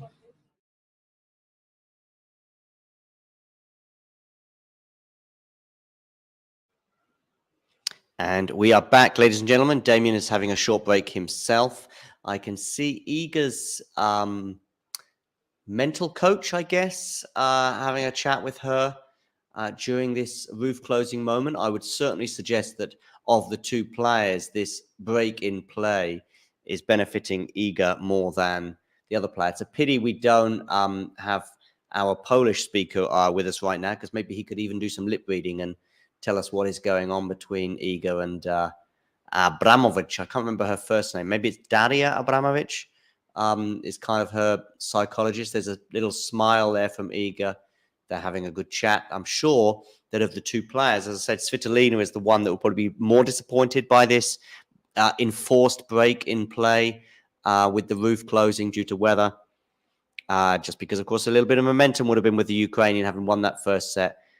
But I don't think there's too much panic in the Iga camp just yet. There's a lot of pointing at the head. There's a lot of focus, body language, at least, coming from Daria. I think it is Daria Abramovic. So of course Iga has that challenge though to get back into the match, but I think she's certainly capable of doing so. I just don't think she's turned up thus far, and the unforced errors at crucial times on the forehand in particular a bit of a few wild shots there. Svitolina being clinical as well. Three break points chances, 3 break points taken, and and a couple of other close calls going the way of Svitolina means that she won that first set. Pegula, on the other hand, good news from her point of view, bearing in mind that she was down a set and wasn't playing that well, and I thought Vondrousova was playing well, that it was really tricky for her to turn it around. Of course, by the way, make sure you hit the like button and subscribe to the channel if you are new. We will be bringing you also live ball by ball, point by point coverage of the 2 men's matches that are still to come. Predominantly the Djokovic match against Rublev, but certainly with one eye as well on Sinner against Safiullin. Actually, they're just showing a replay of some of the crucial points in the Vondrousova-Pegula match. Vondrousova closing out the first set to love to give her that first set. But yes, so make sure you hit the like button and subscribe to the channel and click the notification bell so that way, as soon as we go live with all our shows. Plus, of course, tonight we will have, I'm just watching set point now for Pegula on the Vondrousova serve. It's a good return from Jessica, good forehand from Jessica, and she comes into the net with the drop shot, of course, yes. And then a lovely volley as well from the American, meaning she sealed the second set and she's already taken advantage at the beginning of the third. For those of you just joining us, in play right now due to the roof being closed on both number 1 and center court due to a few spots of rain. So I think it'll be at least another 5 minutes before they get underway, because there will be a small short warm-up as well, which they haven't even started yet because they're still closing both roofs. But yes, let me know your predictions, by the way, for both matches that are both still in the balance. I guess Pegula is a little bit closer to the line than Svitolina, that's for sure. So perhaps it'll be heavily balanced towards her. But also let me know, I think I've got a poll going at the moment regarding Swiatek and Svitolina.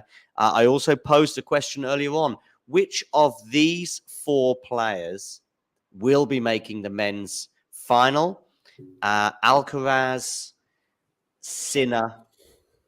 No, Alcaraz, Rune, the other semi-final, the other one is Eubanks, Medvedev. One of those 4 will be in the Wimbledon final come Sunday afternoon, or in fact, come Friday night. One of those 4 will be, I guess, Eubanks is the outsider of those 4. And I guess Alcaraz is the most likely, Damien? I think so. But yeah, it's just really tough to expect him to beat Berrettini, Rune, and Medvedev in a row.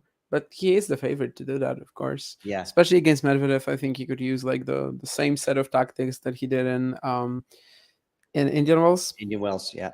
So I think he really could have a good shot there based on that.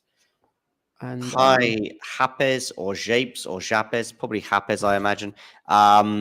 It's suspended because of a rain delay, so to speak, which is, of course, is much shorter delay these days than it ever used to be. Bearing in mind, it could be days without playing again. But nowadays, with the roof closure, we just need to wait 5 or 10 minutes, really, because I think barely a drop landed on the court of rain. So pretty much, I'm sure they'll be starting a warm-up any second. Yes, just quickly regarding the Rune and Alcaraz match, and more specifically Holger Rune. Holger Rune, good volleyer, bad volleyer? Decent at times. The reason I ask is I just heard the question posed today, and I've seen him have a good day and a bad day. I've seen him play well on the volleys at the net, all round at the net at Wimbledon, but I do remember the Rome final against Daniel Medvedev, where he tried to do some serve and volleying against Medi, which is as a tactic we've mentioned before. And in Rome, it didn't really work because he didn't really volley so well that day. I mean, it's not like the most important thing in the world. That's basically what my gasp, or however you want to call it, was about. Of course, he's like very talented, and like the touch is great. He is probably going to be a great volleyer. Is he already there? He's middle of the way. And against Medvedev, he was just trying to keep points a lot shorter than he usually would because he was so tired. So I don't really think that that much is that much of an indication, because he was also like getting to the net more than he usually would, and getting to it in less advantageous positions than you usually would. And to reply to Jake, who said just dropping in thoughts on Iga. Honestly, the last 15 minutes of the match were pretty tragic. I don't think Svitolina has done that much to put pressure on her, besides maybe attacking the second serve a lot more than Bencic did. But otherwise, yeah, I just feel like she has the control in this matchup, but she just has been using it pretty woefully since going up 5-3, love 30. So to me, it's still on her racket, but this sort of a performance maybe shows you that perhaps she doesn't have another comeback like that, like the one she had against Bencic in her. I don't know, we'll see, but certainly not a great effort in the last 4 games. And I'm actually like probably more worried right now than I was against Bencic after the first set. Of course, Really? then eventually at 15-40, I was worried, but Yeah. yeah, there's just something about these last 4 games, I don't think Swiatek ever had a moment like this against Bencic. Apparently, she was up in all the stats pretty much throughout the Bencic match, as in like she was, I think even total points won at most stages of the match. Certainly at the end of each set, she was up each time. So despite the closeness on the board, Iga arguably was always in control. But I would have to say, bearing in mind where we're at right now, as in like it's just one set, and I think Iga can and probably will play a lot better. And even this delay we're having right now is probably benefiting Iga more than Elina. That I think that I would still say that I would be less worried as an Iga fan or someone who Iga's thoughts at heart. By the way, they have just got underway, and Svitolina's won the first point. So you're right. Maybe Svitolina's going to win the match. Who knows that? Who knows about that? Dirty But love. yeah, as Jake said, I think it was like mostly self-distraction. Yeah. Self-distraction, not distraction. But self-distraction, I guess, works fine as well. Yep, so I guess both matches will be getting underway any second. Certainly, anyway, on centre court, we are underway again, which actually caught me by surprise. I thought we might, on my screen at least, see them warming up for a couple of minutes. I guess they did that, but we didn't see it. We're in the middle of a fairly lengthy rally right now, and I think Iga's gone long, and it's 40 love. There was a lot of chat between her and, is it Daria Abramovic? Yeah. There's a lot of chat between them during the break, as you'd probably expect. I saw a lot of this sort of focus and pointing at the head, which are all classic signs of get in the zone. But I actually said to my audience, saying it's a pity that Damien, the Polish lip reader, wasn't here to tell us exactly what was being said. I've just read on Twitter that apparently Chris Evert said on like ESPN or wherever she's commenting that Swiatek doesn't get a lot of shape on her shots, which is kind of interesting to think about. A player with probably the most shape. Yeah. I mean, yeah, I don't. I'd probably need to hear it because there was a comment made by McEnroe about Jarry, which gathered pace this week. But actually, when I heard it in the context, it was a bit different. So the Twitter message that was doing the rounds was that basically he'd never heard of Nicolas Jarry. Whereas, of course, when it came into context, it was more as in most people at home would not have been aware of him, which, of course, is true with the British audience, but which tune into tennis 2 weeks of the year. May well have been the case. So I don't know whether if she's being misquoted there, because that does sound like an unusual thing to say about someone with the ability to create as much shape on her forehand in particular as anyone on the tour. Those bendy forehands.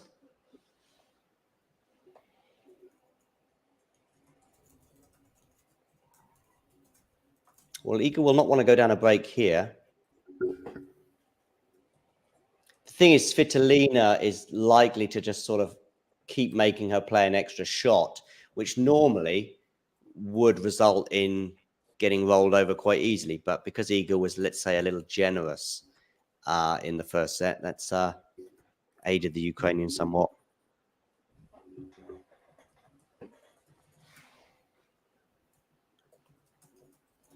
Hi, everyone. Hello, Alfredo. Svitolina must win the match. There we go. Well, there we go. That's that done then. If she must, then she might. I No, wonder no, if that might be a Spanish translation because the word, I don't know how it is in Polish, but the word in, by the way, he's written it in English, but the word in Spanish for the should and must is the same. Interesting. So you just have to sort of figure it out, I guess. Mind you, nowhere near as confusing as having a word in Italian, which is both hello and goodbye. I must be wondering whether people are coming or going there. I don't know if you have any ambiguous words in Polish. I'm pretty sure there's something, but like I can't really give you an example off the top of my head, but I'm pretty sure there's something.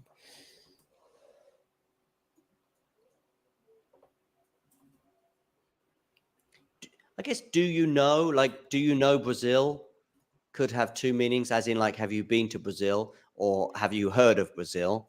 That's one where I know that there are differences in other languages where they'll have a verb, like in Spanish and German, we will have the verb to know as in knowledge, but you'll also have the verb to know as in experienced. Yeah, I guess in Polish it would be just one word, znać, which would be the connoisseur or whatever. Connoisseur, yeah, exactly. Connoisseur is the verb in Spanish to know knowledge, to actually have been there or to have personal experience of. Snatch, did you say? That sounds like a film by Guy Ritchie. Guy Ritchie, thank you. And Swiatek is held. You know what she's complaining about? She's pointing.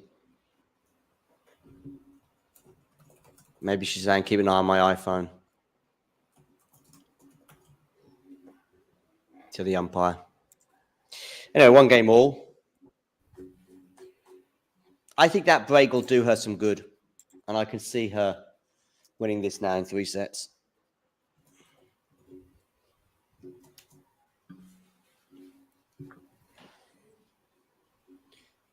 Good first serve there from Svitolina. And it's put her in charge of the point and meant she's 15-love up.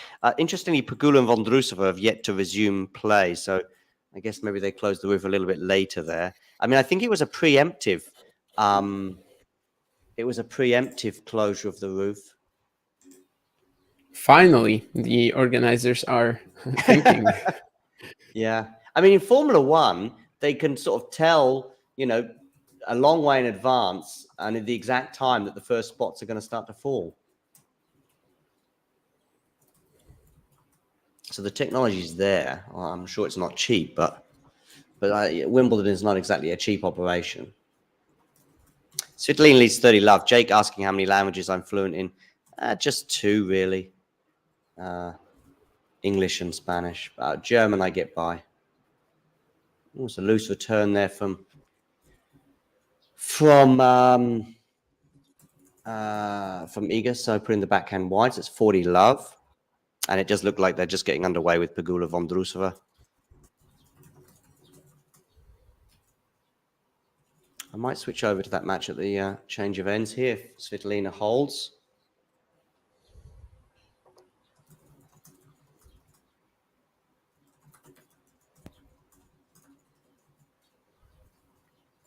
Unconventional return from Iga. Oh, dearie me. Dearie me. Easiest shot of the match, and Svitolina wasn't able to put it away.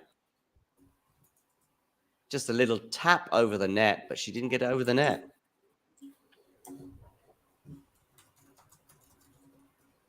Roger Federer once said the best bit of tennis advice he ever had was from his mum. Do you know what that tennis advice was, Damien?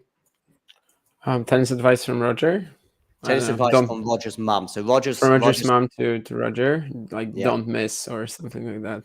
Not far off. Not far off. It was never let the ball bounce twice. Oh yeah, I knew I've heard it before, but so I knew like more or less what it has to be. But yeah, makes sense. Double fault from Svitolina, meaning 40-30. So what was looking like a comfortable hold at 40-love, and especially when she had that little tap over the net. I wonder how critical that will be.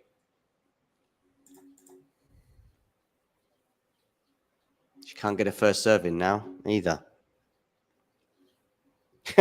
Jake suggesting that Ghosty would have won that point. I think he might have done. I think Roger Federer's mum would have won it. Oh, and now we're back at deuce. Now we're back at deuce. Right. Yeah, I was out for a moment because I had to write a tweet, but I am back in, with full attention divided. Do I need to share that tweet? What is it? No, absolutely not. There's absolutely no point, and also that would make me feel embarrassed. So, that's what I was hoping to do. There are multiple reasons not to do it anyway, and let's just focus on Swiatek and Svitolina. And also, if you showed that tweet, it would actually the truth would come out that I was also watching a challenger match at the same time. So I thought it might be challenger related. Svitolina has a game point, so finally she arrests the slide that she was on. Yeah, the reason why I basically don't like what I'm seeing right now. Oh, there's a double fault from Svitolina, of course. Again, another double fault. Is that basically we haven't had a stretch like this from Swiatek in the Bencic match at any point. It was always, really close. There was never like a moment of, as Jake called it, self-destruction that lasted basically 15 minutes. Yeah, but that's okay in a way. Does that not give you more hope that she can reverse it? Yeah, I mean, it's not the opponent, I guess, causing issues, which kind of gives you a ton of hope. It just feels like she's going to have to, maintain her composure a lot better. And perhaps she's doing just that because she just wins a point with a pretty deep return and then also a clean kill. Yeah. And that, I'm telling you, that point from Svitolina is one of those ones that you maybe remember for the rest of your life. Didn't who was it? Roddick in the final against Federer? Did he have an easy volley on the top of the net? Yeah, top of the net, yeah. Second set tiebreak. He lost from 6-2 up. Yeah. Oh, 6-2. Yeah, I think the volley was at 6-5 though, but he definitely lost it from 6-2, and that's the break. So still no break points have been saved in this entire match, and Swiatek finds a nice backhand cross court to force an error. Yeah, 6 break points, 3 going the way of each player, and still nothing. So and we've got looks like Pegula looking like a fairly comfortable serve there. I'm going to switch over. This definitely, though, just watching this match, I know the dynamics of the matchup against someone like Rybakina or Sabalenka would be very different, but it doesn't exactly give me much confidence when it comes to the final. Potentially, if Swiatek is to beat Svitolina and then Pegula Vondrousova, the quality of the performance so far has been pretty off, and it feels like against one of these players she would have to be absolutely on top of her game, even if it's a completely different matchup than against Svitolina. It feels like she would just have to be cleaner in her aggressive play, perhaps not getting that aggressive play all that much, but once she actually does, she would have to be really clean. Looks like it could be Pegula in the semis, right? Well, she is a breakup, yes, and looking like getting close to 4-1. So I guess your reputation is broken now. Yeah, if there was one before. I mean, I had Petra Martic to knock out Iga Swiatek. I had... that way. I mean, I think you said Kudermetova in the final, right, earlier? Yes, I did, yeah. I kind of thought there was just Kudermetova beating Swiatek, but it was actually Petra Martic beating Swiatek. Okay. I took a risk. Yeah, I mean, fair enough. I mean, a lot of my risks did not pay off. I had Alexandrova beating Sabalenka. So, in the final? No, I mean, that was the 4th round, right? Oh, 4th round, okay, yeah. Alexandrova, Sabalenka. Yeah, I mean, I just probably took a bit too much stock in actually a win that Martic had over Pegula at Wimbledon last year. And probably not seeing quite this level before from Iga on the grass. So I just thought, I knew it was a risk. I just felt that Iga wasn't going to win it. I felt that she was going to go out at some stage. I just didn't know which stage and who was going to be the person to do it. And I thought, you know what? Maybe that could have gone differently as well. Wasn't she 40 love up as well when she was at 5-all, I think, Martic? Something like that. Yeah. Anyway. Maybe this is Swiatek's US Open 2022 all over again, where she is struggling hard in the fourth round to the quarters, the semis. Well, not in the quarters, I guess, against Pegula, but the fourth round and the semis. And then she actually ends up winning it. Who knows? I agree. The only difference is that I think despite her struggles in New York, I think many of us still thought she was going to go on and win the tournament. I think here the struggles are indicative of her not being quite at the level to win Wimbledon yet. That's what it appears like. I think at the US Open it was actually pretty similar. I didn't think that Sabalenka at that point, who was at the beginning of her upward trajectory, I would argue, and Jabeur on a hard court, also their experiences in finals. Yeah, I guess the rivals weren't that strong. Right, exactly. Like if she has to play Sabalenka or Rybakina on grass here in the final, it's not quite Jabeur, at the US Open. That's true. Vondrousova 30 love. Backhand return from Jessica Pegula is very good and forces the error from Vondrousova. So it's 30-15.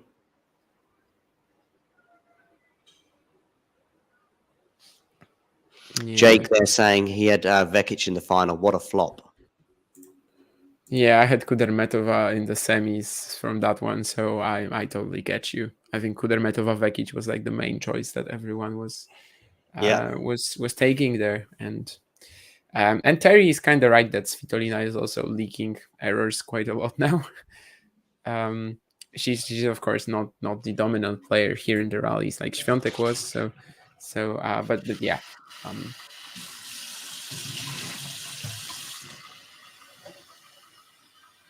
Oh, that's a nice shot from Swiatek to go 3-1 up.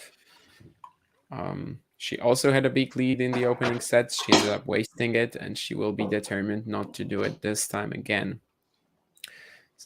Svitolina did everything right here, basically. Hitting a deep return, approaching the net with a fine forehand, but Swiatek finds the pass and is now 3-1 up.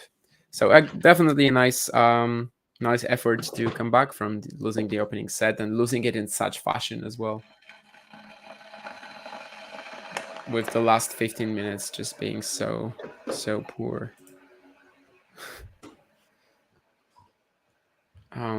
Timothy is asking how can he watch the game?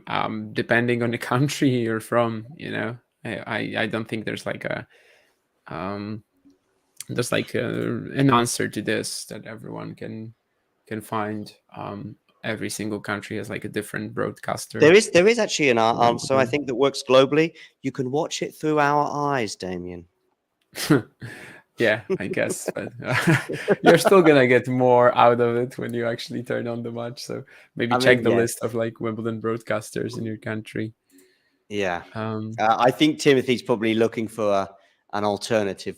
But listen, at least you've got the scores up and you've got Damien and I's dulcet tones. He's in Nigeria. I have no idea what channel, I'm afraid, is showing it there. But Vondrousova's held, which was not always looking certain. For those of you wondering where I disappeared to, I went off to make a cup of tea. But for those of you that were really alert, because I took my microphone with me, I realized as I was putting the water in the kettle, I was thinking to myself, I think the audience is going to hear this pretty close up. Yeah, we actually heard the kettle, I think. So.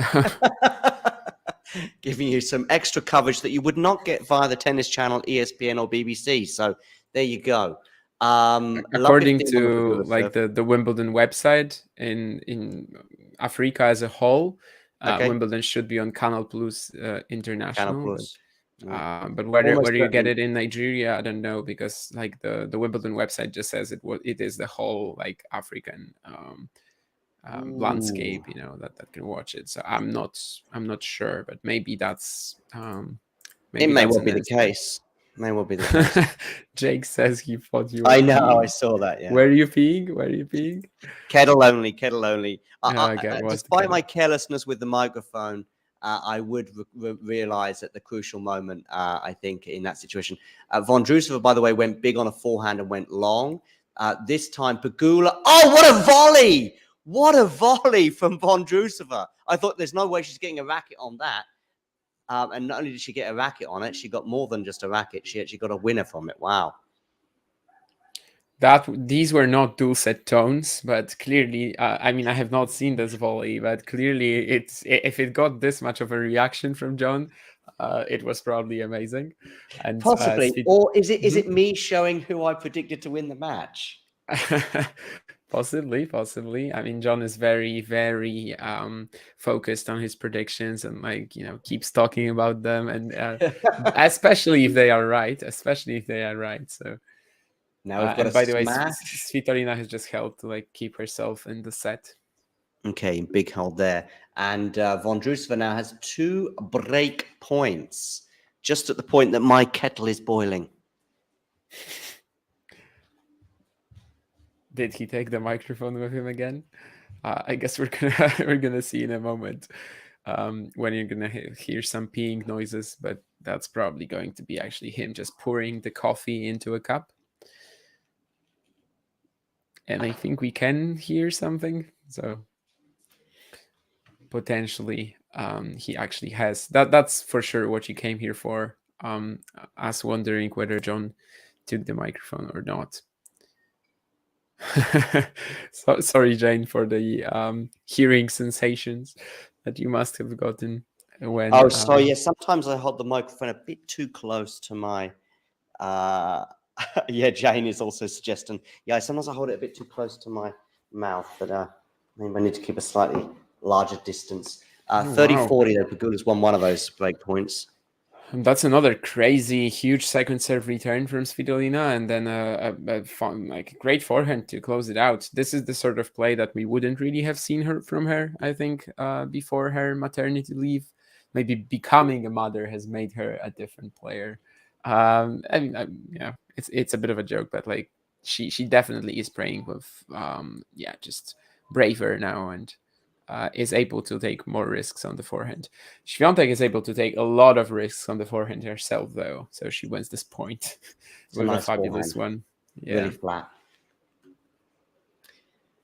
And Vondrousova's broken back. Still down, obviously, on the scoreboard 3-4. But yeah. Jane, if we meet in New York, I'll try and keep the voice down. There's a talking tennis sort of threat to sort of meet up in New York if it happens. I still don't know. I've applied for a press pass, Damien, but as you know, my Grand Slam record is not exactly impeccable in terms of getting press passes. So when you were there last year, you were just by yourself? Yeah, just as a fan. Yeah. Okay. Yeah, by myself. Yeah. Although I knew an Italian guy that was going, so I met up with him on the Saturday night, for example. So I was there for 4 days, 5 days, something like that. The other time I went was 2019. Oh, no, I've actually went in 2016 as well. But 2019 I went. I also went with a friend of mine, but he hates tennis. So I was going to watch the tennis while he was going to the pub.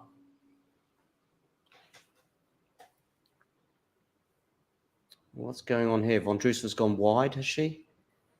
I think she's challenging it. It's love 15. Maybe she's not challenging? No. And that's going to be 2 breakpoints for Svitolina. I think my stream lagged a bit, but was that a double fault by any chance? I think so. Yeah, it was from Swiatek. So double fault to give Svitolina 2 breakpoints back. Yeah, this has not been the highest quality performance, of course. Some beautiful shots here or there, but she is struggling to hit for Svitolina here, and she misses that one as well. So it's now 3-all in the second set, and this is turning into a very, very dangerous moment for the Pole. Okay, that's cool, Jane. I mean, if I do go, I'll probably go for the 2 weeks. So she goes for qualies. I guess qualies are. I just called it qualies. Qualifiers, I guess, are free in New York. They used to be, I think, free at Wimbledon, but now Wimbledon being Wimbledon, they charge you like 10 quid. Yeah, the women's quarterfinals, both of them, I think, Jake, have been pretty, if not excellent in terms of the quality in Swiatek Svitolina, just entertaining as well. Likely a lot more entertaining than the men's ones are going to be, but we'll see about that.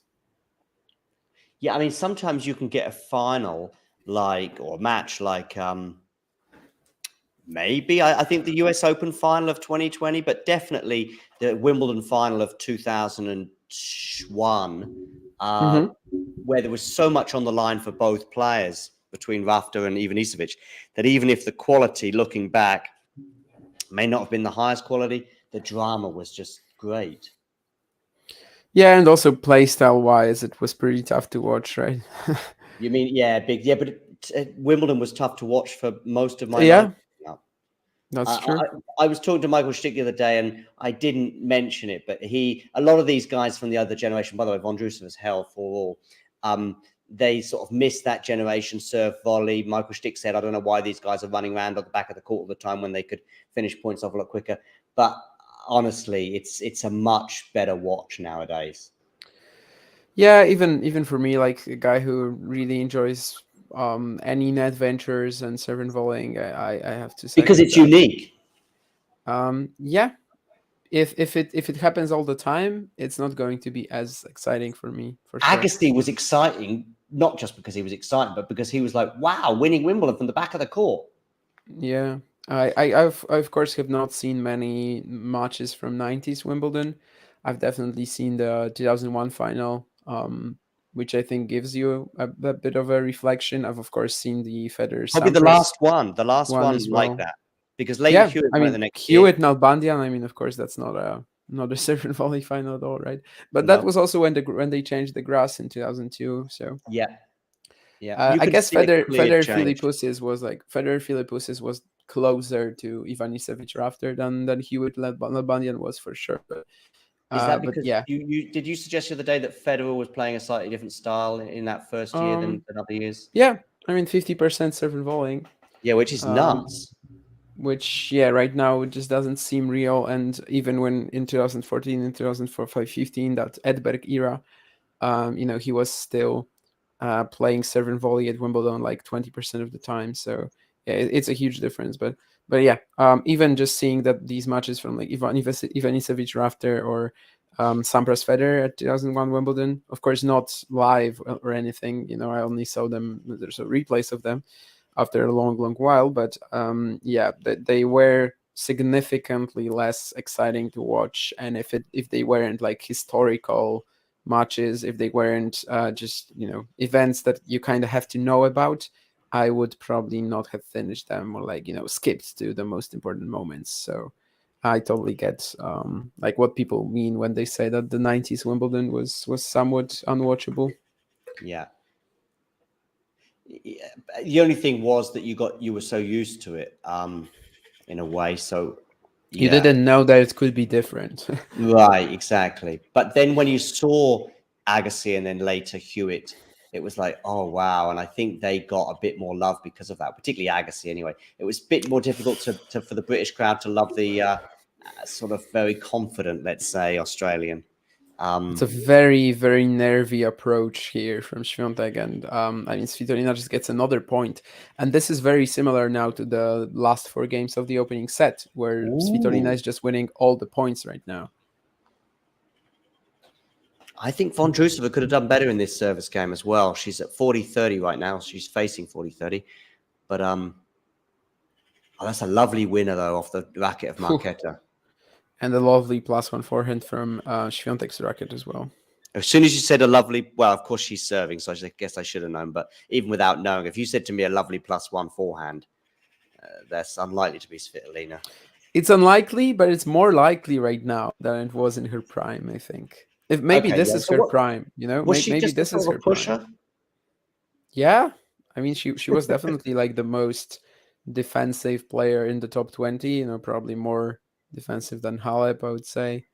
Definitely more like defensive than the top players that we have now, because we have like, I don't know, Coco Gauff, who is a lot of the time just running around and trying to get balls back, or I don't know, Kasatkina, who has so much variety, but they also have the weapons, and Svitolina did not really have them. But this like new mindset and the new aggressive forehand is amazing. And it hasn't been like why she's winning this much, but it certainly allowed her to get quite a few points in.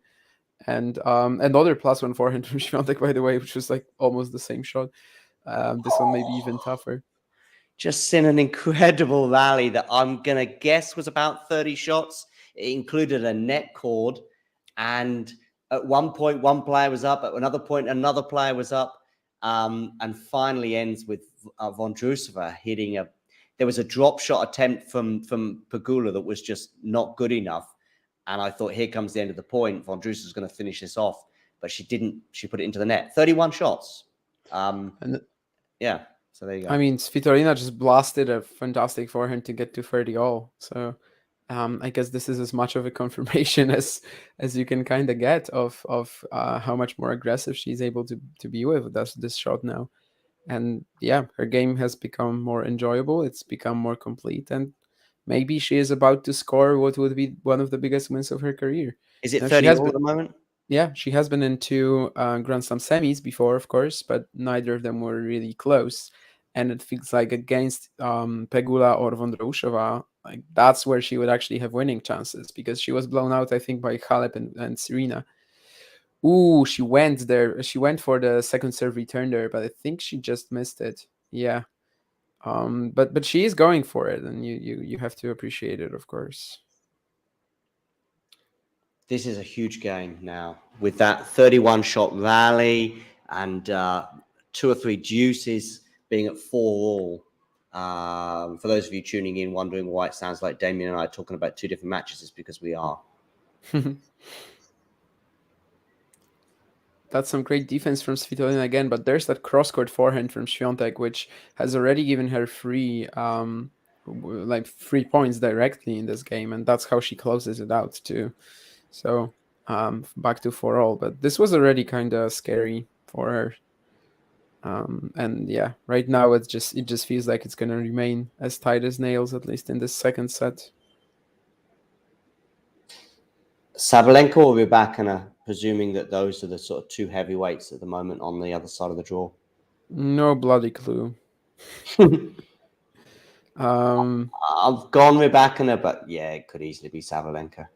Yeah, I don't think I had either of them in the semis. As I said, I had Alexandrova over Sabalenka, and who the hell did I have over Rybakina? I think maybe it was Kvitova. No, I don't know. I'm just not even going to take a guess. It will be a brilliant match. This one, by the way, is really reaching a crescendo. We've now got a break point for Vondrousova, but there was a shot there from Pegula that hit the line.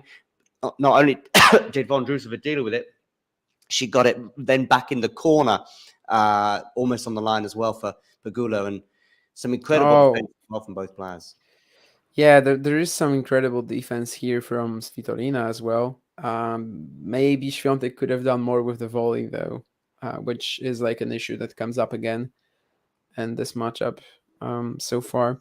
I wonder how Swiatek is on like net points won, because just like on the eye test, I would say probably not amazing. Well, I guess it's only 6 out of 11, so like the sample size is not that huge either.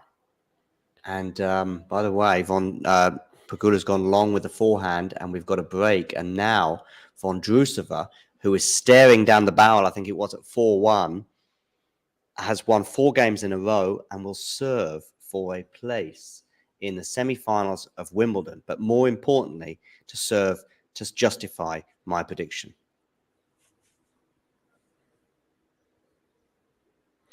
Mine as well, but I don't really care about it that much. But you do you, and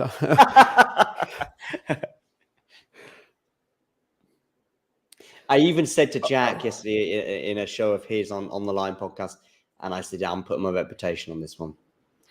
That's a lovely turn from Iga. Exactly. I think the last game, that free-for game where Swiatek was just blasting the forehand cross-court winner after forehand cross-court winner, she has really fired up after that. And this game, the only point that she has lost so far was like basically a rally that she should have won, just wasn't able to get the finishing volley. But otherwise, she's just blasting the ball right now, and yeah, just really seems a bit rejuvenated after this last game. People sharing US Open memories that they went to, Jake, as well in 2017. Do you remember this match, Federer versus Tiafoe? 2017. Oh wow, yeah, Federer Tiafoe and Federer Yuzhny, right? The first 2 rounds for Federer after the back injury, and going 5 sets in both of them. Of course, eventually he lost to Del Potro, but these were some of the wildest matches, especially that one against Yuzhny, where I think in the opening set he was like barely dropping points, and then then it went 5 against one Vondrousova of raced the into a 40-love lead. veterans. She has Ooh. 3 match points. The last one was particularly painful for Pegula because she was coming into the net with a relatively easy backhand, not necessarily to win them to win the point, but certainly give herself a big advantage. She put it into the net. So it's 40-love Vondrousova, backhand return, forehand Vondrousova, forehand Pegula, forehand to forehand right now. Pegula changes it up and it's very clever. 40-15. Changing it up like that on match point takes a little bit of nerve, shall we say. But maybe at 40-love it's a bit easier than 40-30. First serve from Vondrousova. She's going in big. She's coming into the net. An easy volley and she's won. Hand to the face in glee as she wins 5 games in a row. And Pegula loses at the quarter-final stage again. Arguably the most painful one of all in the status right now within the game of the 2 players. And the fact that she was 4-1 up. I'd have to think back because I think I had switched over by then to that 4-1 game.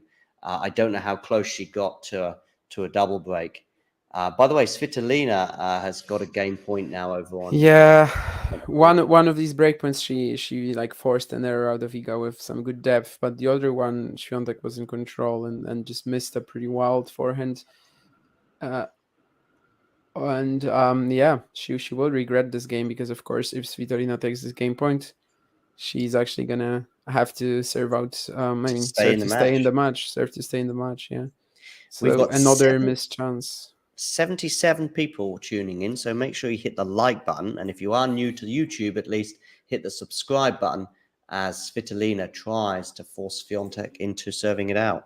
The winner of this, of course, will play Marketa Vondrousova in the semi-final after Vondrousova came from 4-1 down in the decider to win 6-4 in the 3rd set.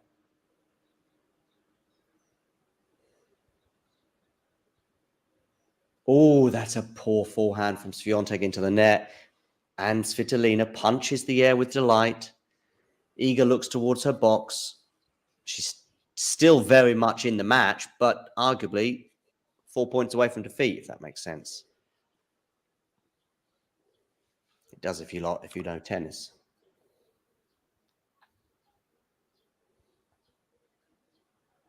At just one point now, I thought it was 3 hours, 27 minutes on the clock, and then I realized, no, it's 27 minutes past 3 UK time. Iga Swiatek will serve to stay in the match. I think she's going to do it. I wonder. Yeah, scary times.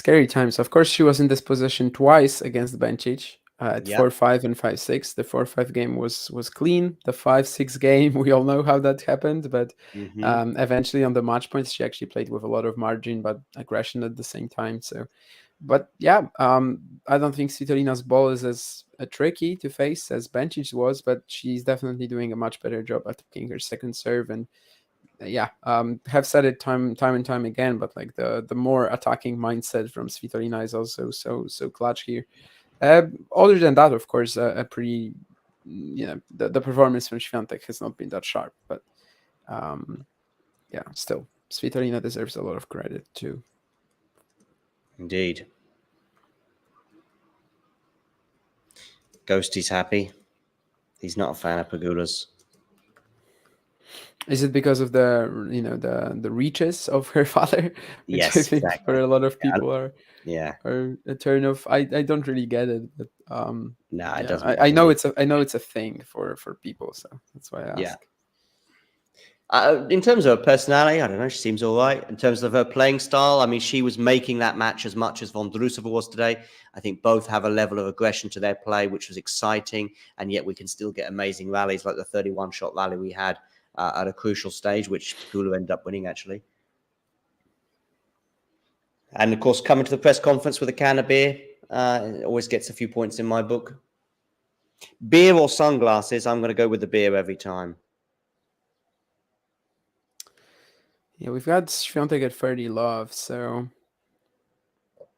Yeah, comfortable-ish. should be fine now.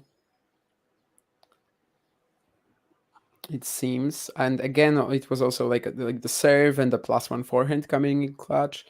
So maybe she will actually be okay here. The last couple of service games, she has been firing on that forehand cross court, especially the +1 forehand. But this is something that could steer the match in her favor, of course, if she's just able to get more free points. And she gets like a game completely for free in about a minute and a half, probably. So 5-all. And I guess the pressure is now back at Svitolina's. It's 5-all. So yeah, I know what you mean. Yeah, Swiatek did threaten in the last Svitolina service game, and it was a pretty huge threat.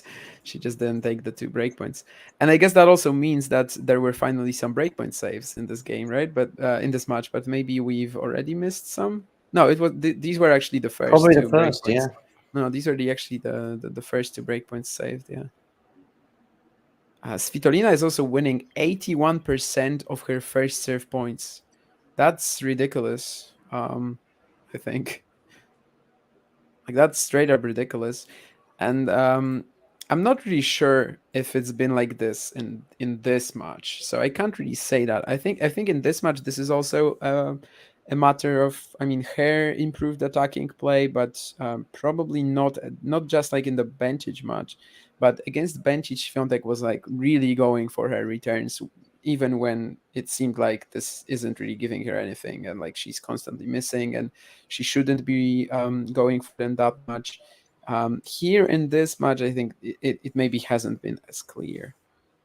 We are at 15, although after she actually finds a pretty good return. So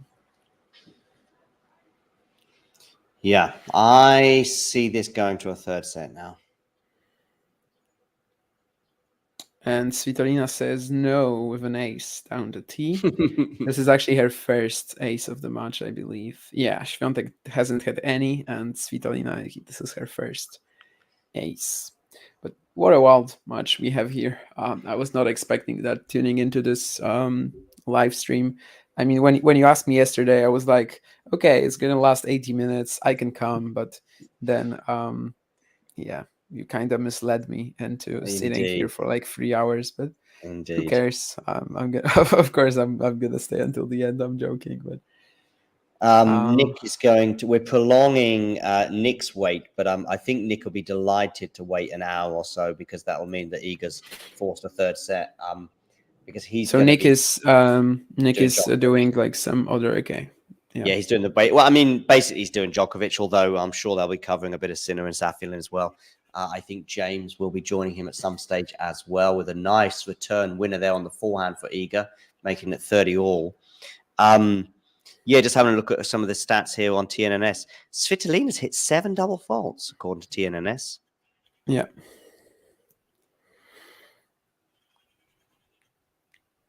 She has, but she is winning so many first serve return points that doesn't really. First serve points that she isn't. That this doesn't really matter, and this is a narrow miss on the return from Iga. So game points Svitolina, and that would put Świątek again in that position of trying to serve to stay in the match, and then also having to win the tiebreak. So basically, what happened against Bencic. That's on the line, but that's the line. That's still long. That's just the line outside of the service box. So it's going to be a second serve. Maybe that eighth double fault comes in. It's not a double fault, but it did give Świątek a very aggressive backhand return, forehand return. Oh, Jesus. Fantastic pass from Svitolina to get there. I think Świątek, most of the time she just wins the point with this forehand return. Against most players, but Svitolina got a very she got a very unpleasant get out of it, forcing Świątek to play a forehand slice at the net, and then passes her. Fantastic stuff. Somewhat similar to what she did against Azarenka in the match tiebreak, I suppose. And it turns out that the serve was actually out. So if Swiatek stopped and challenged, it would have been deuce. But you cannot really blame her because she got a huge return, right? And so she got a huge return. It's a first. Was it first serve? I'm not sure, but it was a serve. Second. Yeah, it would have been a double fault. But it would have been a double fault, of course. Yeah, it would have been a double fault. It would have been deuce. But still, I think given how how good the return that she hit was, you still expect to win the point there, right? Yeah. And yeah.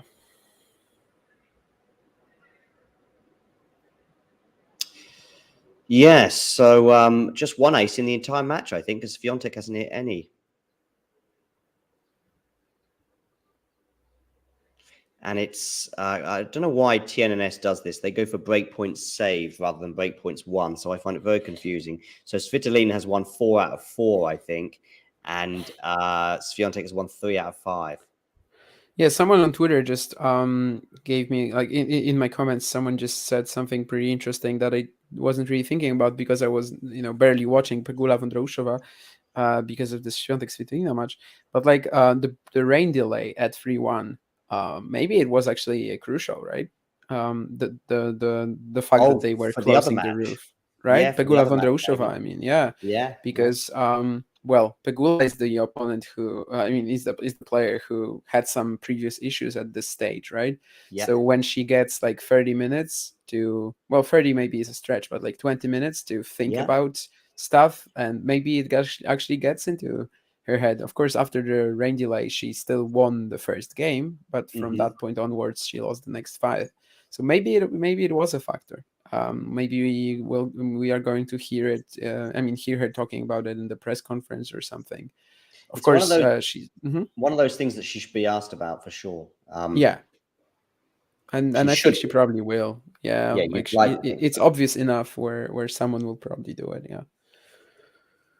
Of course, she might not be willing to say, I lost it because of the rain delay, just to not to take credit away from Vondrousova. Sure. But I feel like Pegula generally it's quite open and honest in these pressers, so it's not too difficult as well to talk about those moments in a frank way. If you just say, "Listen, I did, spend too much time about thinking about it." I mean, that's another thing you could also frame the question like that as well.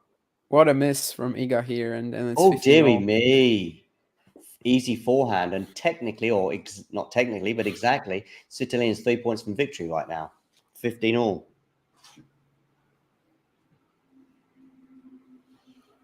Yes, I think that's one of those things that's always fascinating to find out about during these rain delays, what the players are thinking and chatting about with their team. I think Iga didn't even leave the court, it seemed like. She was constantly talking to her team from the court. This time she manages to find that forehand, though. And it was a pretty tight one down the line. I mean, not much margin for error, despite Svitolina being totally under the half of the court. So good for her to not be scared of the forehand right now after the previous miss. The lengthy delay, by the way, on court 1 was a little bit longer. They were about 5 or 10 minutes longer than centre court for some reason.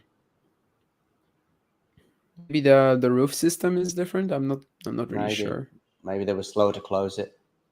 Maybe they did put the covers over there for a little while. They suspended it at like the very same time, I think.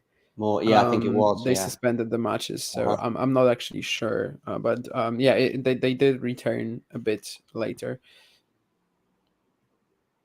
30-15 for Iga. So it's tie break or bust.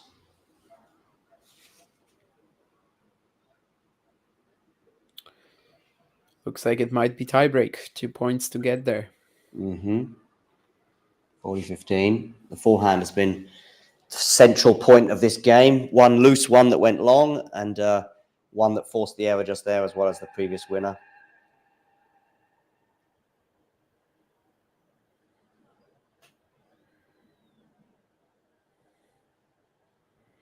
And that's the first ace of the match for Swiatek. We had the first ace of the match for Svitolina in the previous game, and now the first. She even put a bit of shape on that serve. It's those Chris Evans whispering in her ear. Yeah. Oh, Chris. Oh, Chris. I don't know what she said. I mean, Me I just, neither. yeah, Yeah, it's just a chunk of, her it utterance. it seems Maybe it was so. specifically about like this game or like today, where you Yeah, or probably, shot. I don't know. It doesn't make sense to me at all. yeah. If it was just in general, of course, that's complete BS. But It's a clever um, point there for Svitolina, sending her opponent the wrong way, basically, or going back behind her. So it's 1-0. It's funny how in the tiebreak, I think we say 1-0, don't we? But every other moment, it's love. I mean, you can say both, right? I suppose. Yeah, people It, understand, but the umpire will say 0, right? yeah, the umpire will say 0. That's true.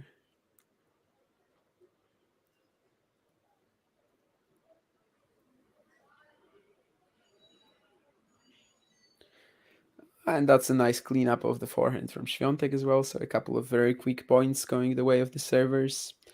Yeah. Not the fastest, no, not the fastest serve out there, but it was really effective. Yeah. It got an unconventional return from Svitolina. Yep.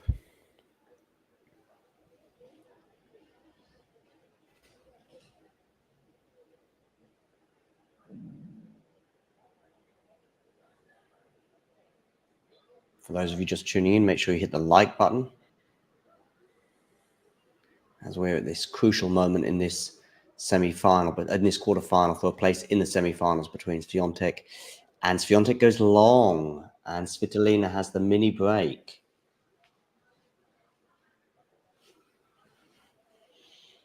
Saludos para Patrick Piloso. Hello to Patrick Piloso, but it's Jackie Piloso who's writing it, so I don't know if he's writing to his brother. So Ghosty's supporting Svitolina. I mean, I guess I shouldn't be entirely surprised, but I don't think Ghosty's a fan of Svitolina's either. I could be wrong on that one. I'm kind of becoming a fan. Like Yeah, I she mean, is really yeah, so much more fun right now, and yeah, why not? I mean, keep it going, girl. Svitolina Vondrousova in the semis. That's pretty wild. yeah, Not sure how they would hold up against Rybakina or Sabalenka, but I guess the same could be said about Swiatek. So yeah. yeah, let's see which one of these three can make it. And that's another ace from Svitolina. So her second ace of the match, and it There we comes in at go. a very important moment. Seems to clip the outside of the line. I think there's a bit of belief there for sure. Of course, it's easy to say that at 4-1. Let's see how she is at 4-all or 5-4.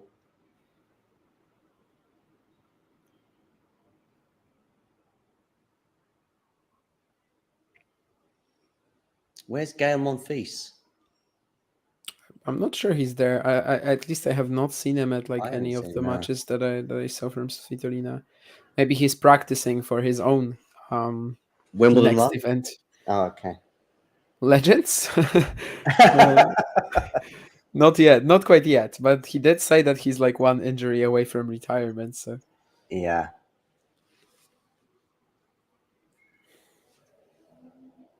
It feels like Raonic is at that level as well, right? oh my goodness, that's barely in, but she should be fine. Yeah, she gets the Boy, point, see. but that backhand down the line was barely in. Yeah, Raonic said something very similar. I think Nishikori as well.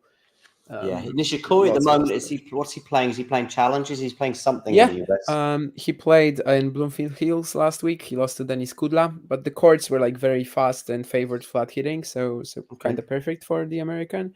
And this week he's playing Chicago. Probably the favorite as well, but he has a pretty tough draw. Now we're gonna see what he does with it. Today he's playing Alexis Galarneau in the opening round. So, just the one mini break advantage for Svitolina at the moment. It's 2-4 with Iga serving just after the change of ends. We have 70 people on board, so make sure you hit that like button and subscribe to the channel if you haven't done so already. 2-4, Iga serving. First serve, going to be pretty crucial, you would suggest, at this stage. And she does hit it. And also the +1 cleanup. And the +1, yeah. Whew. So 4-3 and 2 serves from Svitolina. Maybe she can find another ace. That would be quite something. Should check my emails. I think I might be appearing on Amazon Prime later on something called the Power Hour, which I think only goes out in the US. Yeah, anyway. 4-3 with Renee Stubbs. Second serve here for Svitolina. Ooh, and Swiatek finds the huge return on the line. That's Boom, boom, boom. risky, but it worked out. Yeah, but I guess you got to go for that on that second serve. Yeah, probably have to. Just inside the line. And there's another deep return from Swiatek, but she misses the next shot. Ooh. Into the net on the forehand as well. Feels like quite a few forehand errors today, especially at crucial moments. And it's 4-5. At the moment, they are back on serve.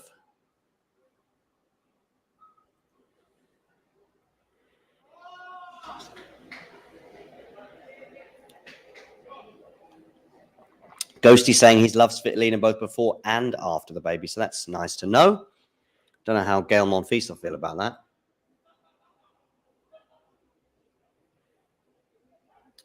4-5. Swiatek, first serve. Oh, wow. Return forehand from Iga. Forehand to forehand right now. Oh, what a winner from Iga. 5-all. Yeah, all of these crazy shots are coming in. In the UK, we would say on a sixpence, and I think in the US they would say on a dime. I don't know if they say on a zloty in Polish, but basically Probably just not. landing it plumb. Forehand winners 20 off the racket of Iga today. I think it was 14 just a few games ago. Okay. Svitolina is on how many? 8? 8, yeah. Yeah, and back then it was 14-7. So like the last few games for sure have been reigning forehand winners from Swiatek. And there's another good +1 combo, and Wow, she will have the 6-5. set point. Yeah. Yeah. Wow. So of course it was 4-1 Svitolina, but 5 points out of the last 6 going the way of the world number 1. And now it is set point Iga Swiatek. A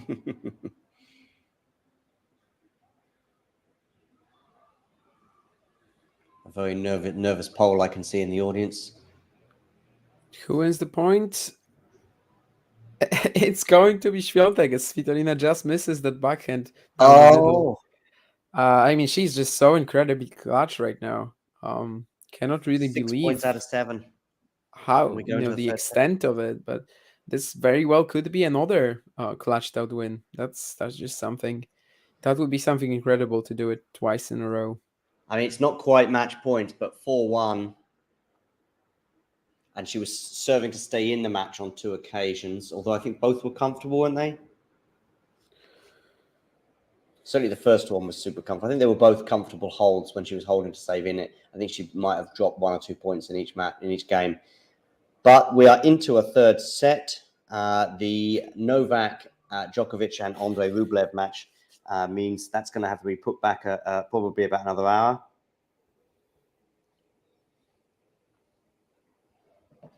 Yeah, I just got an email, funny enough. We're excited to have you on Prime Video's The Power Hour. But I think it's only available in the US. No clue.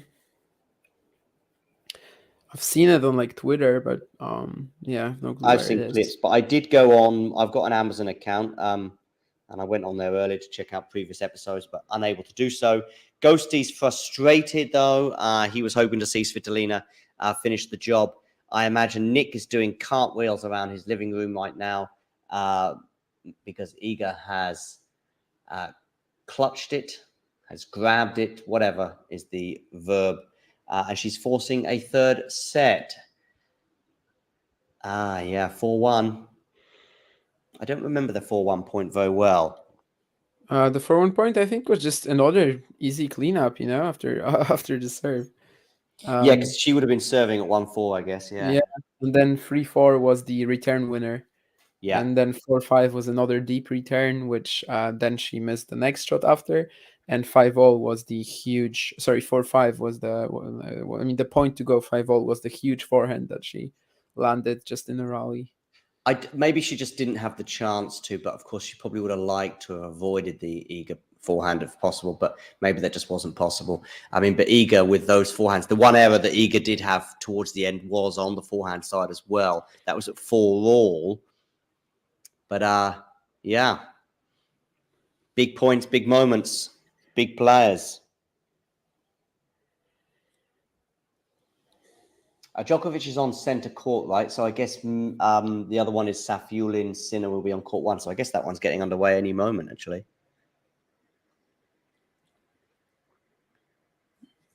I mean, we've just been talking about the, Sunday's match against Bencic as like a champion performance from Iga.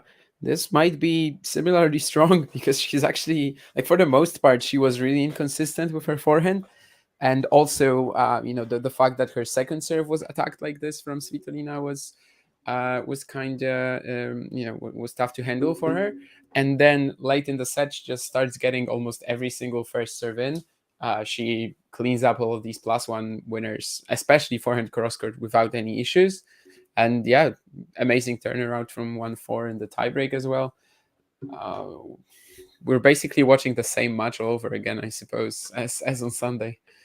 Yeah, although probably a slight difference in Iga's level. I think a lot of people were praising Iga for getting out of jail, but they were sort of highlighting the fact that she really was playing well on those 2 match points in particular. On the match points in particular, but like in the entire match. But then again, I guess the difference is that Bencic is her ball is really tricky, especially on grass, whereas Svitolina is like a more basic player. Certainly has done extremely well here to attack the second serve, and yeah, she has shown that increased aggression, the forehand, that is actually a weapon right now. But I guess the kind of, a bit of a difference is that she cannot just make Swiatek as uncomfortable as Bencic could. But other than the match points, I don't think Swiatek was playing that well against Bencic. So I think both matches are fairly similar. Yeah.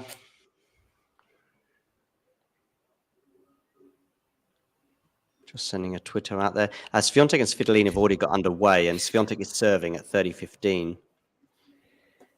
Sinner and Safiullin are warming up. I think they're starting any moment as well.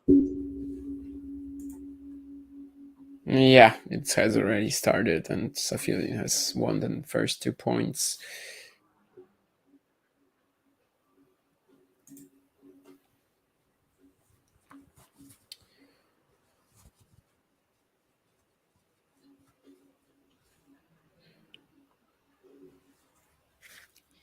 Just some stats there for the Safiullin-Sinner match to come. In a few words, can you describe Safiullin's game? Really aggressive, kind of flat hitting, capable of just redlining on the day where he comes up and doesn't really give you that much of a chance. Maybe isn't that comfortable at the net, but like he can. He can go forward after his big shots. Pretty decent serve as well. Like I think he just has a fairly basic aggressive game. But needless to say, he has done well to get here. Even the win against Bautista Agut was great in the opening round, and he's a former 7-5 in the fifth, and he's also a former junior Grand Slam champion from ages ago. I think it was 2015 at Australian Open or something like that. Kind of a late bloomer, but you could actually see him sticking around the main tour level. And of course, with 360 points at the very least from Wimbledon, it's going to be it's going to be very possible for him to, at least for a year, play only main tour events, which is great. Daniil Medvedev actually like picked him as a potential breakthrough player for this year in an ATP tour or like tennis TV video, which was I think it was mostly based on him being friends with him, but still, right? It will probably make some headlines if this, like, let's say Safiullin wins this this match, because it would be a great prediction. I think someone, I can't remember who it was, but I think someone predicted Cam Norrie to do well in 2021, which at the time, That wasn't was Medvedev so as well, was it? unexpected. I'm not sure. I cannot remember who it was. But there was a player who said that he could, or maybe it was actually Cam Norrie who said that he was going to have. I was wondering if it might be Cam himself. Maybe it was actually Cam. Yeah, I think it was Cam actually. Now that I tried to Google it, and I think it was actually Cam himself saying that he will have a great year. So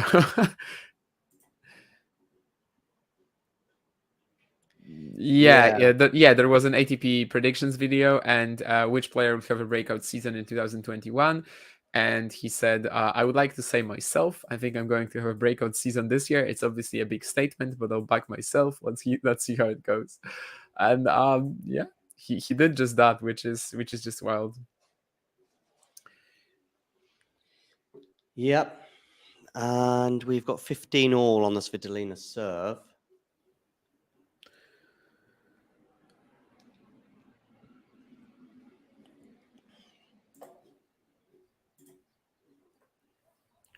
Maybe we should invite Cam Norrie to like a Grand Slam, predictions episode, and see what he puts into his bracket.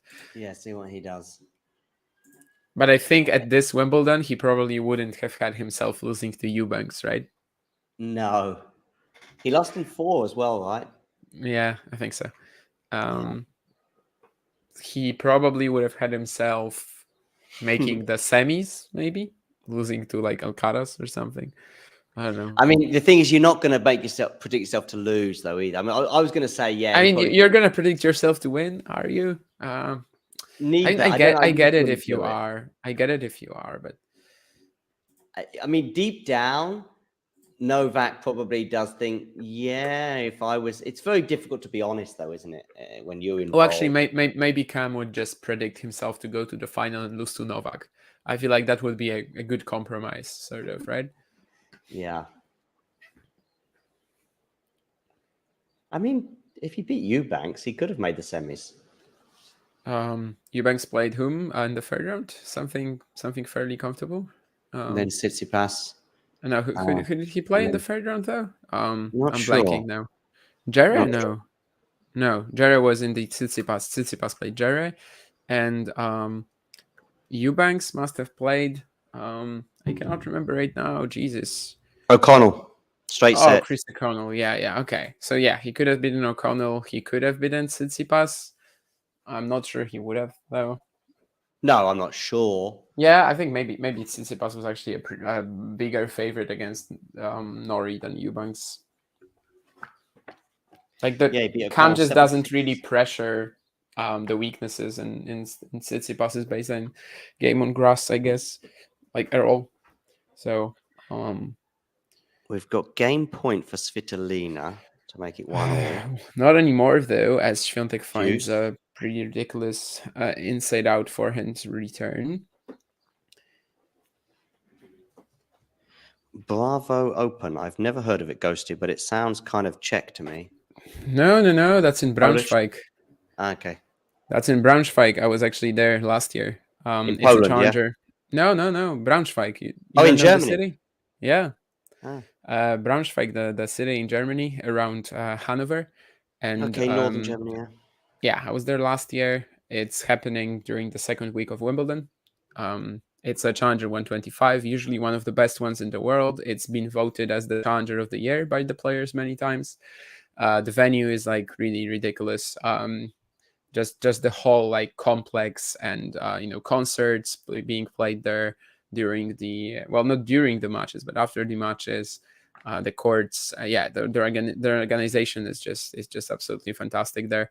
And of course, because it's in the second week of Wimbledon, and it's a Challenger 125, you usually get a fantastic field there too. Last year it was won by Jan-Lennart Struff, and it was just such a ridiculous path to the title, and he just destroyed every single player along the way. What surface is it? Is it on grass? Clay. Okay. On grass, you only have the 3 events in the UK. So in terms of challenges, you mean? Yeah, Surbiton, Nottingham, and Ilkley. Yeah. Just checking it out now. Yeah, Braunschweig, yeah. 70,000 euros up for grabs. Yeah, Struff beating Martero in the final. Altmaier winning against Laxon the year before. Yeah, it was also one of these first huge events of Zhizhan Zhang last year.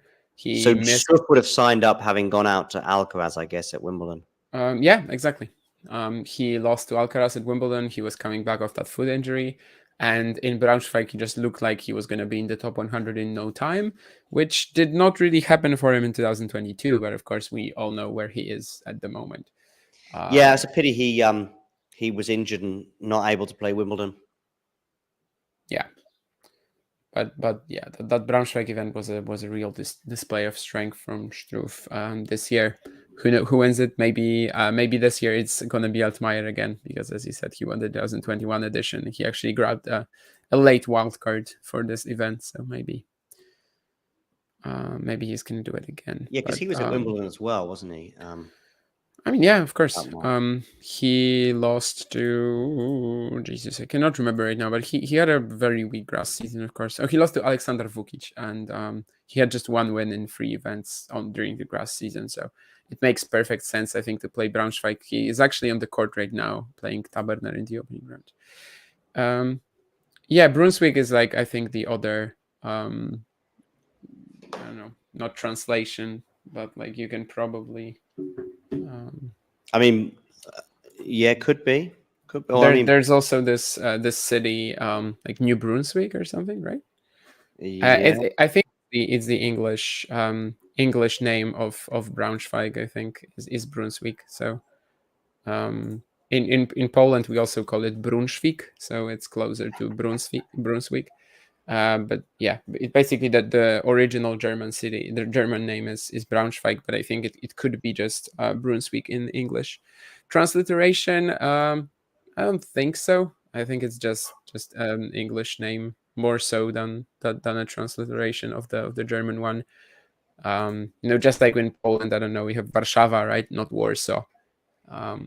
I think in Poland only Warsaw and Krakow have English names, but yeah, it's common practice, I suppose. But yeah, big cities sort of have, like London will get called different names in Latin languages anyway. Yeah, we have London. We have London instead of London. So okay, but Manchester and Birmingham and everywhere else stays the same. Yeah, I think it's just Edinburgh changes in certainly in Spanish. Edinburgh changes. Yeah, for us too, but it's like fairly similar. It's Edinburgh, which you can see where it comes from. But yeah, I think these could be the only 2 cities that I can come up with right now in the UK that have their Polish equivalents in terms of the names. But I'm not in Spanish as sure. Well. The only temptation might be is if there's like a new. Like if there's a word that you can translate, like New York, for example, will be called Nueva York. We have Nova York as well. Yeah, I just don't know Nova Orleans and etc. Right? There's a very small town, maybe even village, called New York in the UK, which probably the Spanish are not even aware of. But if they were, I'm sure they would love to change the new in that one. Yeah, anyway, it looks like Sinner was held for 2-2. There's also a challenger in Rome, Georgia, which always kind of makes it tricky for me when I have to say something or write something about it in Polish, because I think people just don't really understand that it's Rome, but that Rome is actually not translated to Rzym as Rome in Italy is in Poland. Rome, Georgia is actually just Rome, which is just kind of wild. But of course, it's quite common practice as well for in the US to have these city names that maybe not for the biggest cities, but like for small cities to have names of famous European cities. Just scrolling. I know through. there's Paris and etc. as well. We've got Yeah, 2 and break Swiatek points. is basically 2 break points. We started talking about linguistics again, and we have kind of missed this one. But this kick serve gets her out of trouble, at least on the first break point, as Svitolina cannot get the return over the net. Yeah, she's annoyed at that return. I cannot blame her. This was not a return that she should be missing in this at this stage of the match. On this specific, very crucial point. And this is just another serve that she kind of throws in, but she doesn't get punished for it, Swiatek. What does she do in the point? She has Svitolina on the move with the backhand cross-court and eventually forces out an error. But, it's still scary. And I guess it's somewhat similar to the Bencic match again, because at 1-1 in the decider there, Swiatek saved the break point, right? And then... Yeah, very quickly she, I think at 3-2 she broke with Bencic double fault. So we'll see if the parallels keep on giving and if it actually keeps being so close. Yeah.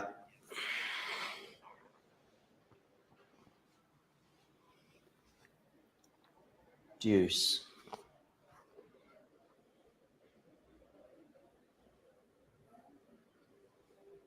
Forehand Iga, forehand Svitolina. I thought Svitolina might change it up there, but she didn't. Sticking to the forehand of Iga. And Iga goes wide, so it's another break point.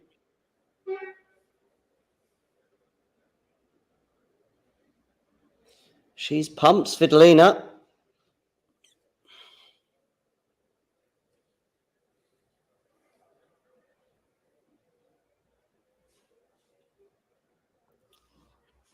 Yeah, you can't really imagine this Iga today troubling. That's true. Sabalenka or Rebecca. Jabeur might be different, just because, big occasion, Wimbledon final maybe. I just don't see Jabeur getting there. But I mean, the only real reason why you would imagine Swiatek, playing like this, actually having a chance against Rybakina or Sabalenka is that it's such a different matchup, and she would be on the defense there a lot. She would be maybe basing that on her chances on the quality of her movement more.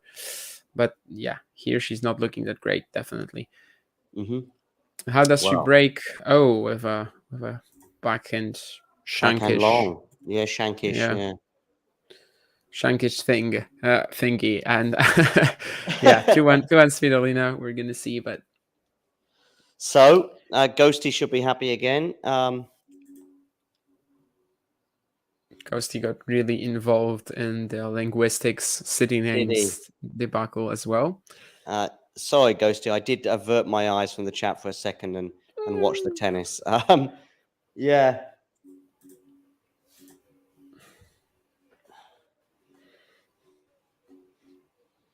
Yeah, so I just, every time I think that Iga sort of got this again,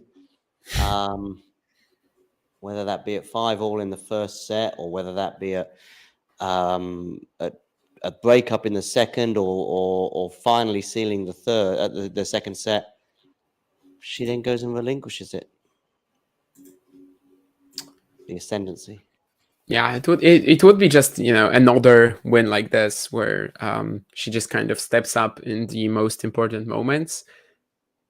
Whether she's able to pull it off for the second time in a row, we'll see. But certainly the past couple of rounds she has not been playing at her best possible level, and also against opponents that we maybe didn't really envision her struggling against. Opponents who stylistically Bencic in a way, but still it's not someone who puts that much pressure on her forehand corner, right?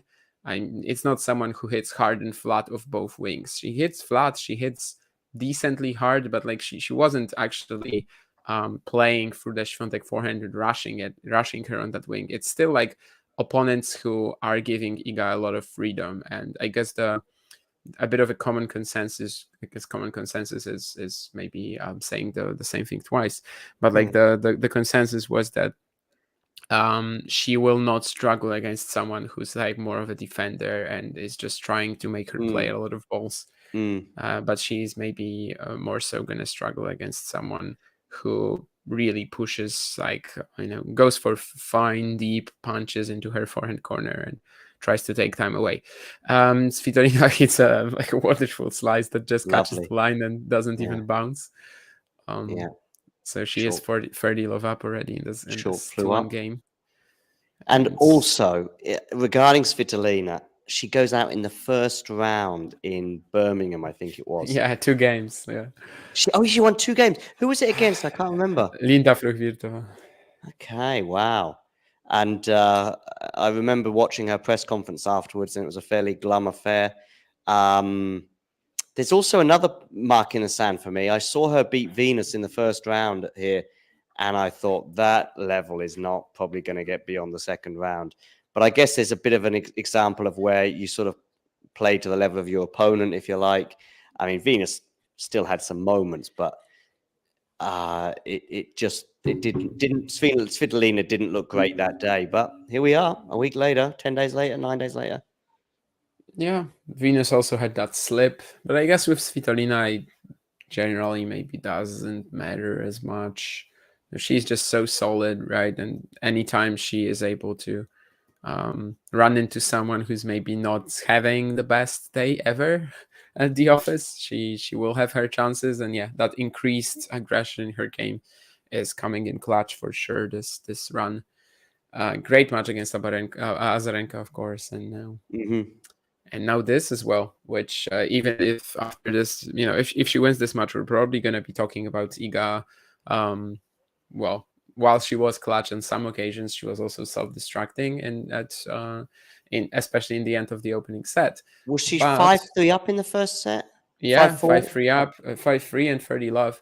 So we will be talking about her, just self-destructing, but we also will be giving a lot of credit to Svitolina if she can finish off this match. Oh, Svitolina came into the net there, but she was it's one of those occasions when she just hesitated for a second and therefore had a difficult volley rather than an easy one. She hits the forehand, and there was just a moment where she waited.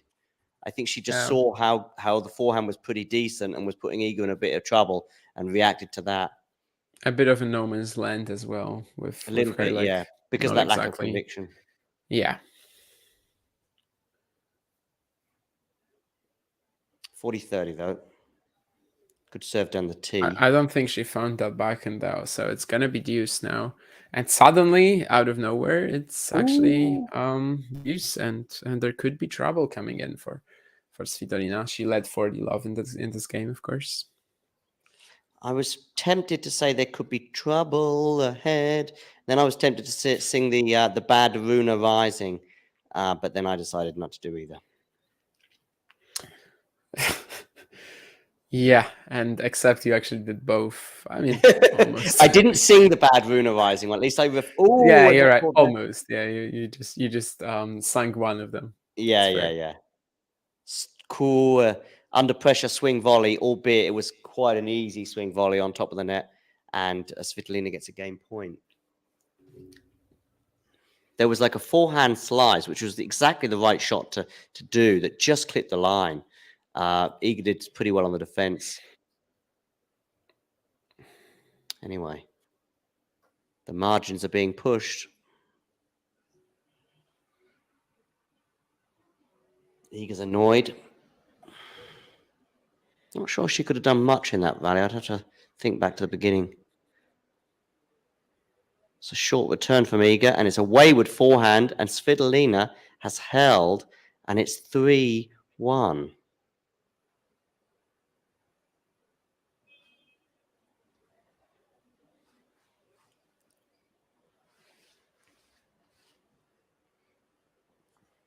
Somebody, Louis, asking, did you see the double faults? How's she returning the second serve? I don't know which player he's referring to, actually. Did you see the double faults? How's she turning the second serve? I mean, double faults, you may be talking about Svitolina because she did have a few of them, right? But Okay. yeah, mostly when it comes to the second serves, I guess Svitolina is also the one who has been actually like more impressive when it comes to returning them. She has been really attacking the Swiatek serve, unlike Bencic was in her forefront, which I think has been key. By now, I mean their second serve points won are at a pretty similar level, with Swiatek being at 33% and Svitolina at 39%. So it has kind of evened out, and of course Swiatek got that amazing return in at 3-4 in the tiebreak, which Yeah. was so crucial, and it was after the Svitolina second serve. So both of them are of course trying to be really aggressive whenever the other player has a second serve, and this is what Svitolina like was doing, at least in a way here, but she nets that backhand. So it's not love 30, it's just 15-all. Yeah, love 30 would have been wow. Yeah, the tough times just keep coming for Swiatek in these last 2 rounds, and we'll see if she can pull off something special again. It does feel like the quality of her serving, which was really high at the end of the second set, has kind of dropped off a little bit. Not as many +1 winners, but also not as many opportunities, and also the first serves that are coming in are like kind of they're just not as risky, it seems. They're just not as precise, and they're just not as pacey. And that's another great point from Svitolina. Very smart direction choice there. Yeah. Good forehand change of direction, deceiving Iga. 15-30. And again, it started with like a pretty deep second serve return that gave her the control in this rally.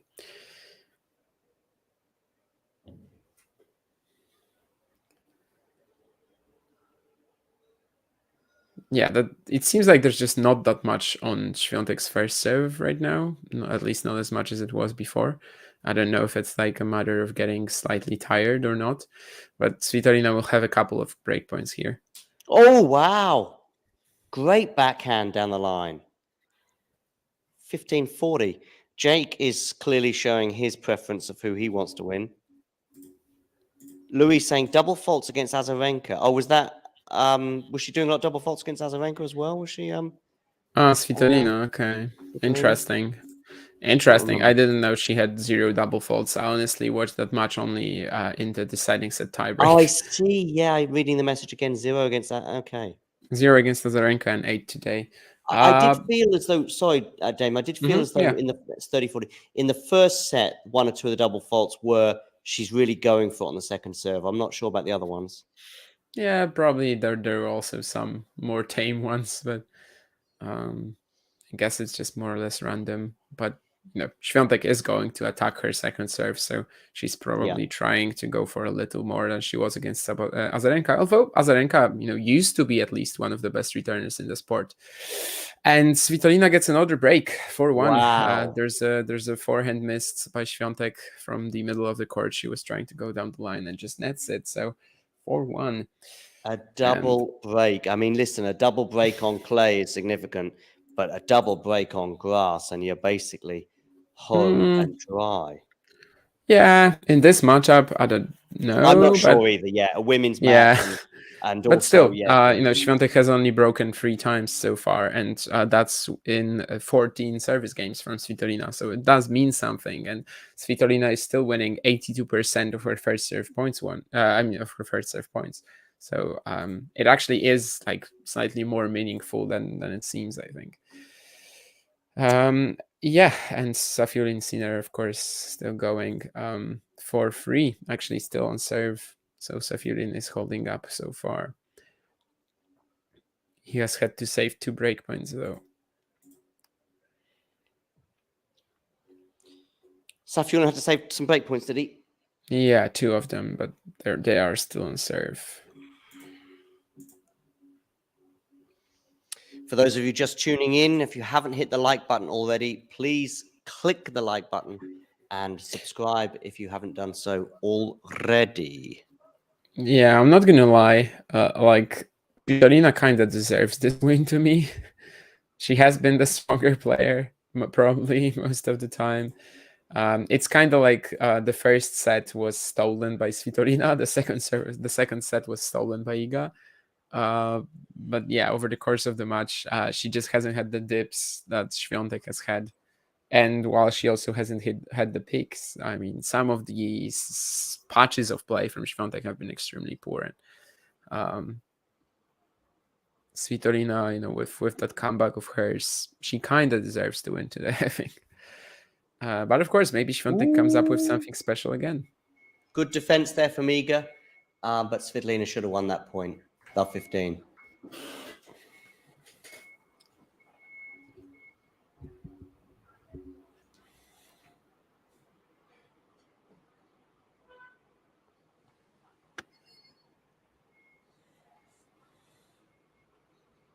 Okay, we're going to get a first serve. We are, and it forces the error from Iga on the return, so it's 15 all.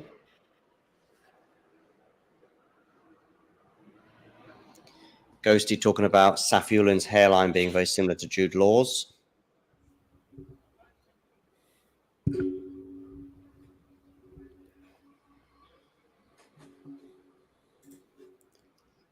I'm not sure if I remember the details of Jude Law's hairline, but I suppose it's like Grigor Dimitrov hairline or something. Yeah. No, actually, it's the other way of balding. Going backwards, going backwards rather than from the center. Yeah, okay, it's the other way of balding. Fair. Yeah, he looks like Safiulin. That's true. Okay, pressure one here and she's done it. Forehand winner for Svitolina, 30-15. So much time to think about it, which of course normally in tennis is a good thing, but under pressure can frazzle the brain. But she did well to put that forehand away.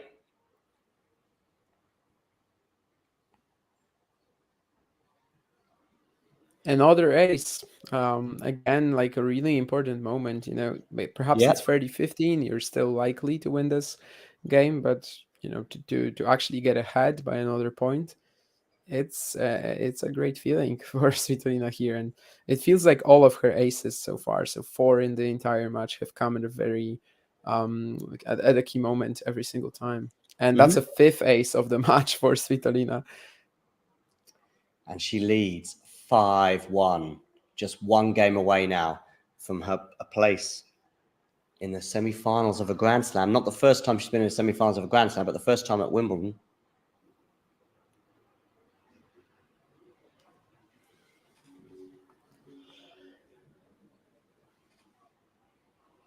Okay, so these could be the decisive moments. It would have to be one of the comebacks of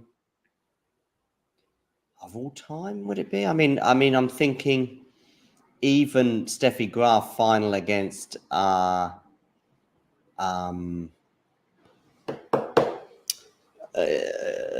Novotná was, I think, 4-1 double break.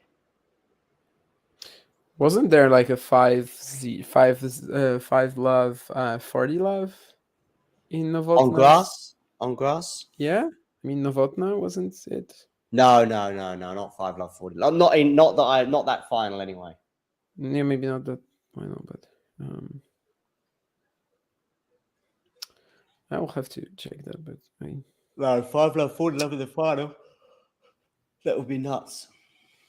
15 love Iga. So the comeback is beginning. It's a good serve as well. I mean, she's got an ace there, Iga. Is that her first of the match? Might be her second. Yeah, it was that Novotná loss though, where she led, but it was against Chanda Rubin. Okay, so but different. What tournament?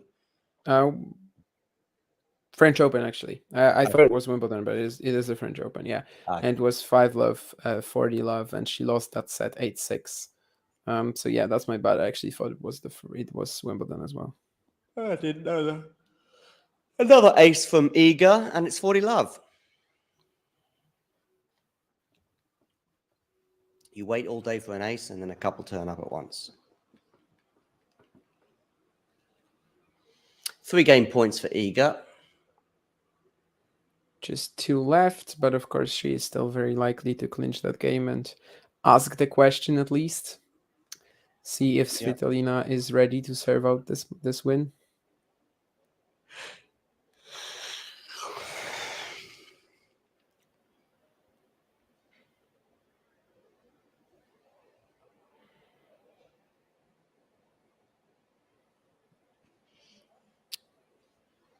Okay, Iga, 40-15. Where are you going with this first serve?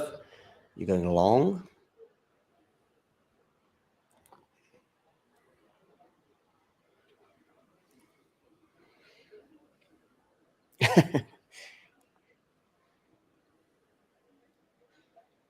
Okay, Iga, where are you going with this one? You are curving it in. Backhand return, forehand Iga. Backhand Svitolina, Wow. making Iga on the run. What a winner there from Svitolina, 40-30. I'm guessing you're thinking that the before baby Svitolina wouldn't have been capable of winning that point? Maybe. She's definitely more willing to go for stuff like that, and clearly is also capable of pulling it off.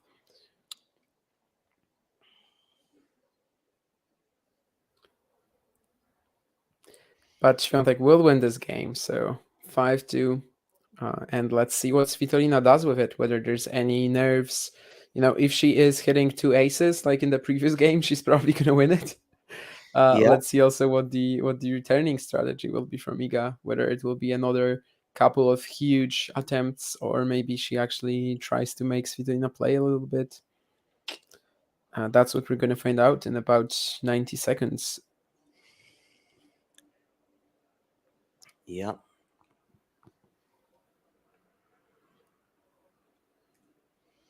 So she will be serving for a place in the next round, which of course is the semi-finals.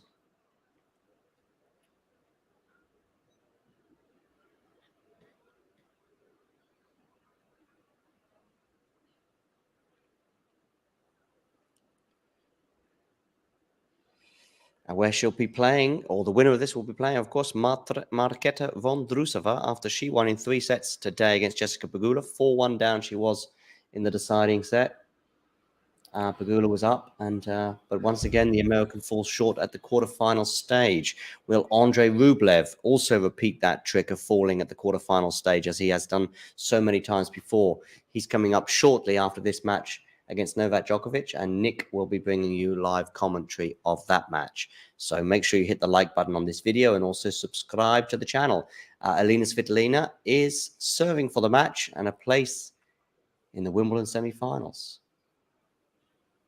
There's a little moment where she has to take a pause. And here she comes.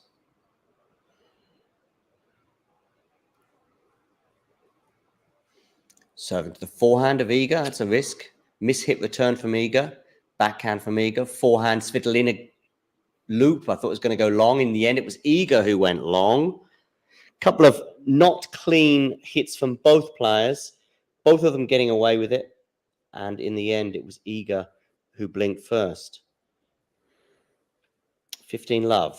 3 points away. Iga with that sort of... That's a great serve. I mean, Svitolina is just serve botting right now. Yeah. And she just wins the point with this serve and the put away. So she isn't really allowing. Yeah, she isn't really allowing Iga to have a shot at her service games right now, and credit to her for that as well. Yeah, Iga has a face of concern, and of course she should. 30 love. Svitolina 2 points away now from winning this match. Goes wide with the first serve.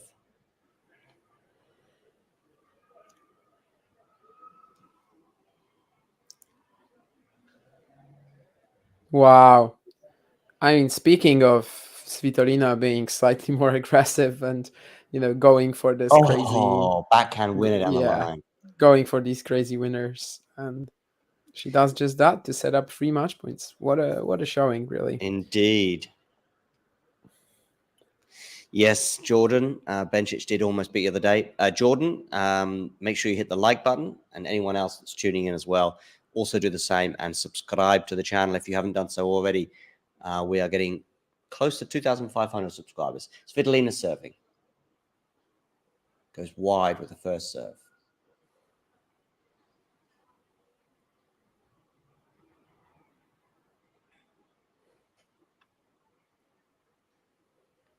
Second serve goes long, double fault from Svitolina.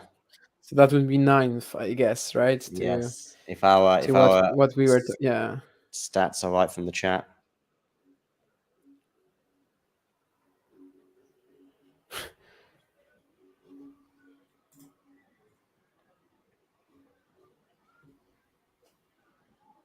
clips the net and goes long. So that's 3 faults in a row now from the Ukrainian. Still got 2 match points, though. Iga cannot put a foot wrong. She has just put the foot wrong, though.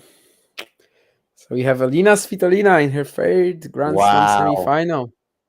Grand Slam semifinal. Second at Wimbledon, by the way, which is something that maybe we would never have expected. Second at Wimbledon. I actually said earlier that she hadn't made the Wimbledon semi. Oh, I forgot that. No. Second at Wimbledon. She lost to Halep, maybe. Okay. And she lost to like Serena at the US. Please, I actually have to check this, but I think so. I think that's what happened. Quickly check that out. She's laughing and smiling and almost cannot believe it. Elina Svitolina is getting the round of applause. Halep at Wimbledon and Serena at the US, just as I said, at 2019, both of them. And in both matches, she only won 4 games. So, this is clearly her best chance against Pegula or against Vondrousova, of course. I wanted to say Pegula or Vondrousova, even though we have already watched this match, of course. But yeah, Vondrousova will be the rival. Dream has to wait another year. We are right, of course, at the beginning of her career, which I expect should last a good 10 years or more. But I guess it's, there's 2 Grand Slams that she hasn't won, Australian Open and Wimbledon. But the likelihood of her winning Australian Open, I would suggest, is quite high at some point in her career. Wimbledon? Question mark. 3 of the 4 slams right now are like medium fast to fast, I would say. So that's not amazing for Swiatek, obviously. No, but hard court, she's always going to be in the mix, right? Of among the contenders. I just don't know if it wasn't such a kind draw. I don't know if we would have been really rating her chances that highly here either. I get what you mean. Like, we still don't know. It's basically we just don't know. Even last year at Wimbledon and last year on grass as well, she only played 3 matches and lost to Cornet, right? So she also didn't face, I don't know, Rybakina, Sabalenka. I remember thinking that like Rybakina was surely beating her in the Wimbledon quarters because that's where they were supposed to meet. But yeah, it's just we have very little info, and she still made some improvements this year on grass, I would say, especially when it comes to the serve and the movement as well. Mm-hmm. Maybe next year it's going to be a completely different story, but yeah, for now we just don't really have that sort of intel. And Vondrousova, Svitolina, what a chance for both. Yeah, I probably would just go for Vondrousova right now, but I don't really know. I guess Vondrousova doesn't have like a risk-oriented play style like Swiatek does, so maybe it's slightly easier for her to play Svitolina. But it's certainly the best chance that Svitolina has ever had at the Slam final. And Vondrousova, she is a former Grand Slam finalist. It's just that we never really expected that she was going to do it on grass. So she's reminded of the fact that she just returned to the tour 3 months ago. And I remember the winless streak she was on when she first returned. It was just sort of defeat after defeat after defeat. Well, I think she won a match in like her first or second event, but yeah, it was like one out of yeah, she won a match in her second event, but it was 1 out of 5 in her first 5 matches. Yeah. So it seemed like she'd forgotten how to play tennis, at least for a few matches. Quarters at the French, quarters at Wimbledon. I guess that's like and semis at Wimbledon, right? Semis at Wimbledon. Yeah, no. Once she got, I was surprised by the French Open run, to be honest with you. But I think I'm maybe even more surprised by this semi-final run. I don't know if it's a certainty that Swiatek will never win at Wimbledon. Like, I think she has such a long career ahead of her. Yeah, like maybe 1 year is gonna pin out. It's not like, I mean, the reasons why she shouldn't be that great on grass haven't really been exposed in this event. It was actually, just her kind of sloppy performance, which probably does also come from like still being a bit inexperienced on the surface. But we'll see how she can improve on the surface in the next years. Of course, she has already made a huge leap this year. And I think a lot of that is due to the mindset as well, because last year she was basically talking about grass as if she was Casper Ruud. And right now, you can see how Casper Ruud still does that. Casper Ruud still thinks that grass is for cows and etc. And Swiatek just actually wanted to learn this year. So yes, yeah, Casper is a long way away, and he's a long way away from winning. I think a tournament on grass. Never mind Wimbledon, but Iga, I can see some success coming for her. I mean, it may even have come in Bad Homburg had she managed to stick it out there. But I would, if you pushed me into a corner, will she win Wimbledon one day? Maybe. Yeah, maybe. Just because she's so good. She could easily have made the final this year, I think. But not to be. She's done. Svitolina will play Vondrousova in a semi-final that I think very few would have predicted. If you predicted that at the beginning of the tournament, then I'd like to know your lottery numbers for the upcoming weekend. And of course, we will have Nick bringing you Novak Djokovic. I'm sure Nick will be a little bit glum as he brings Djokovic, Rublev to your ears, but I'm sure Ghosty will not remind him in the live chat of this particular result. Good day for Ghosty with two of basically his two least favorite players on the tour, I think, both losing. I hope that he's also fans of Svitolina, definitely, I know, but also Vondrousova, perhaps as a result. Any final words from you, Damien, on either of the two matches today or the upcoming semi-final between these not two? really. I mean, I'm just sort of waiting for what Ghosty has to say now, because right now he just spotted some trophies in the back, in the background of my camera, and he says they're not for tennis. So I'm assuming there's like a punchline to this joke coming, and I'm really I eager could guess to what hear they're it. for, but I'll wait for Ghosty to maybe throw a guess out there first. How was the darts last weekend, by the way? No, it was just really cool. It was definitely a fun experience, being with the crowd and actually getting a bit involved, which I didn't think I would. Like in terms of the chants and etc. Okay, Ghosty, that's the punchline. And also just the whole experience of like actually watching basically a stream on like the huge screen, and you're not actually able to see anything on the dartboard, which is a wild thing, but that's the case with these events. But yeah, it was super fun, and if it returns, and it actually will return to Poland next year, I'm probably going as well. So Cool. I'm just going to pin in the live chat the link for the upcoming match between Novak Djokovic and Andrei Rublev, which we'll have a live commentary on. So I'll pin that for you right now in the live chat. So come and join us over on Talking Tennis 2, I guess you could call it, at least for today, for Novak Djokovic against Andrei Rublev for a place. Also in the semi-finals, where they will play the winner of Yannick Sinner and Safiullin. I guess they must be towards the end of that set now, those two. I don't even know what the score is. Sinner has already won the opener. He's won the opener 6-4. So Yeah. Sinner looks like he's en route to a victory there, at least in the early part of that match. So yeah, anyway, I'm going to click goodbye. I've pinned the link for the Djokovic match. So those of you watching and want to join us for Novak Djokovic, Andrei Rublev, click that link that I've just pinned in the live chat.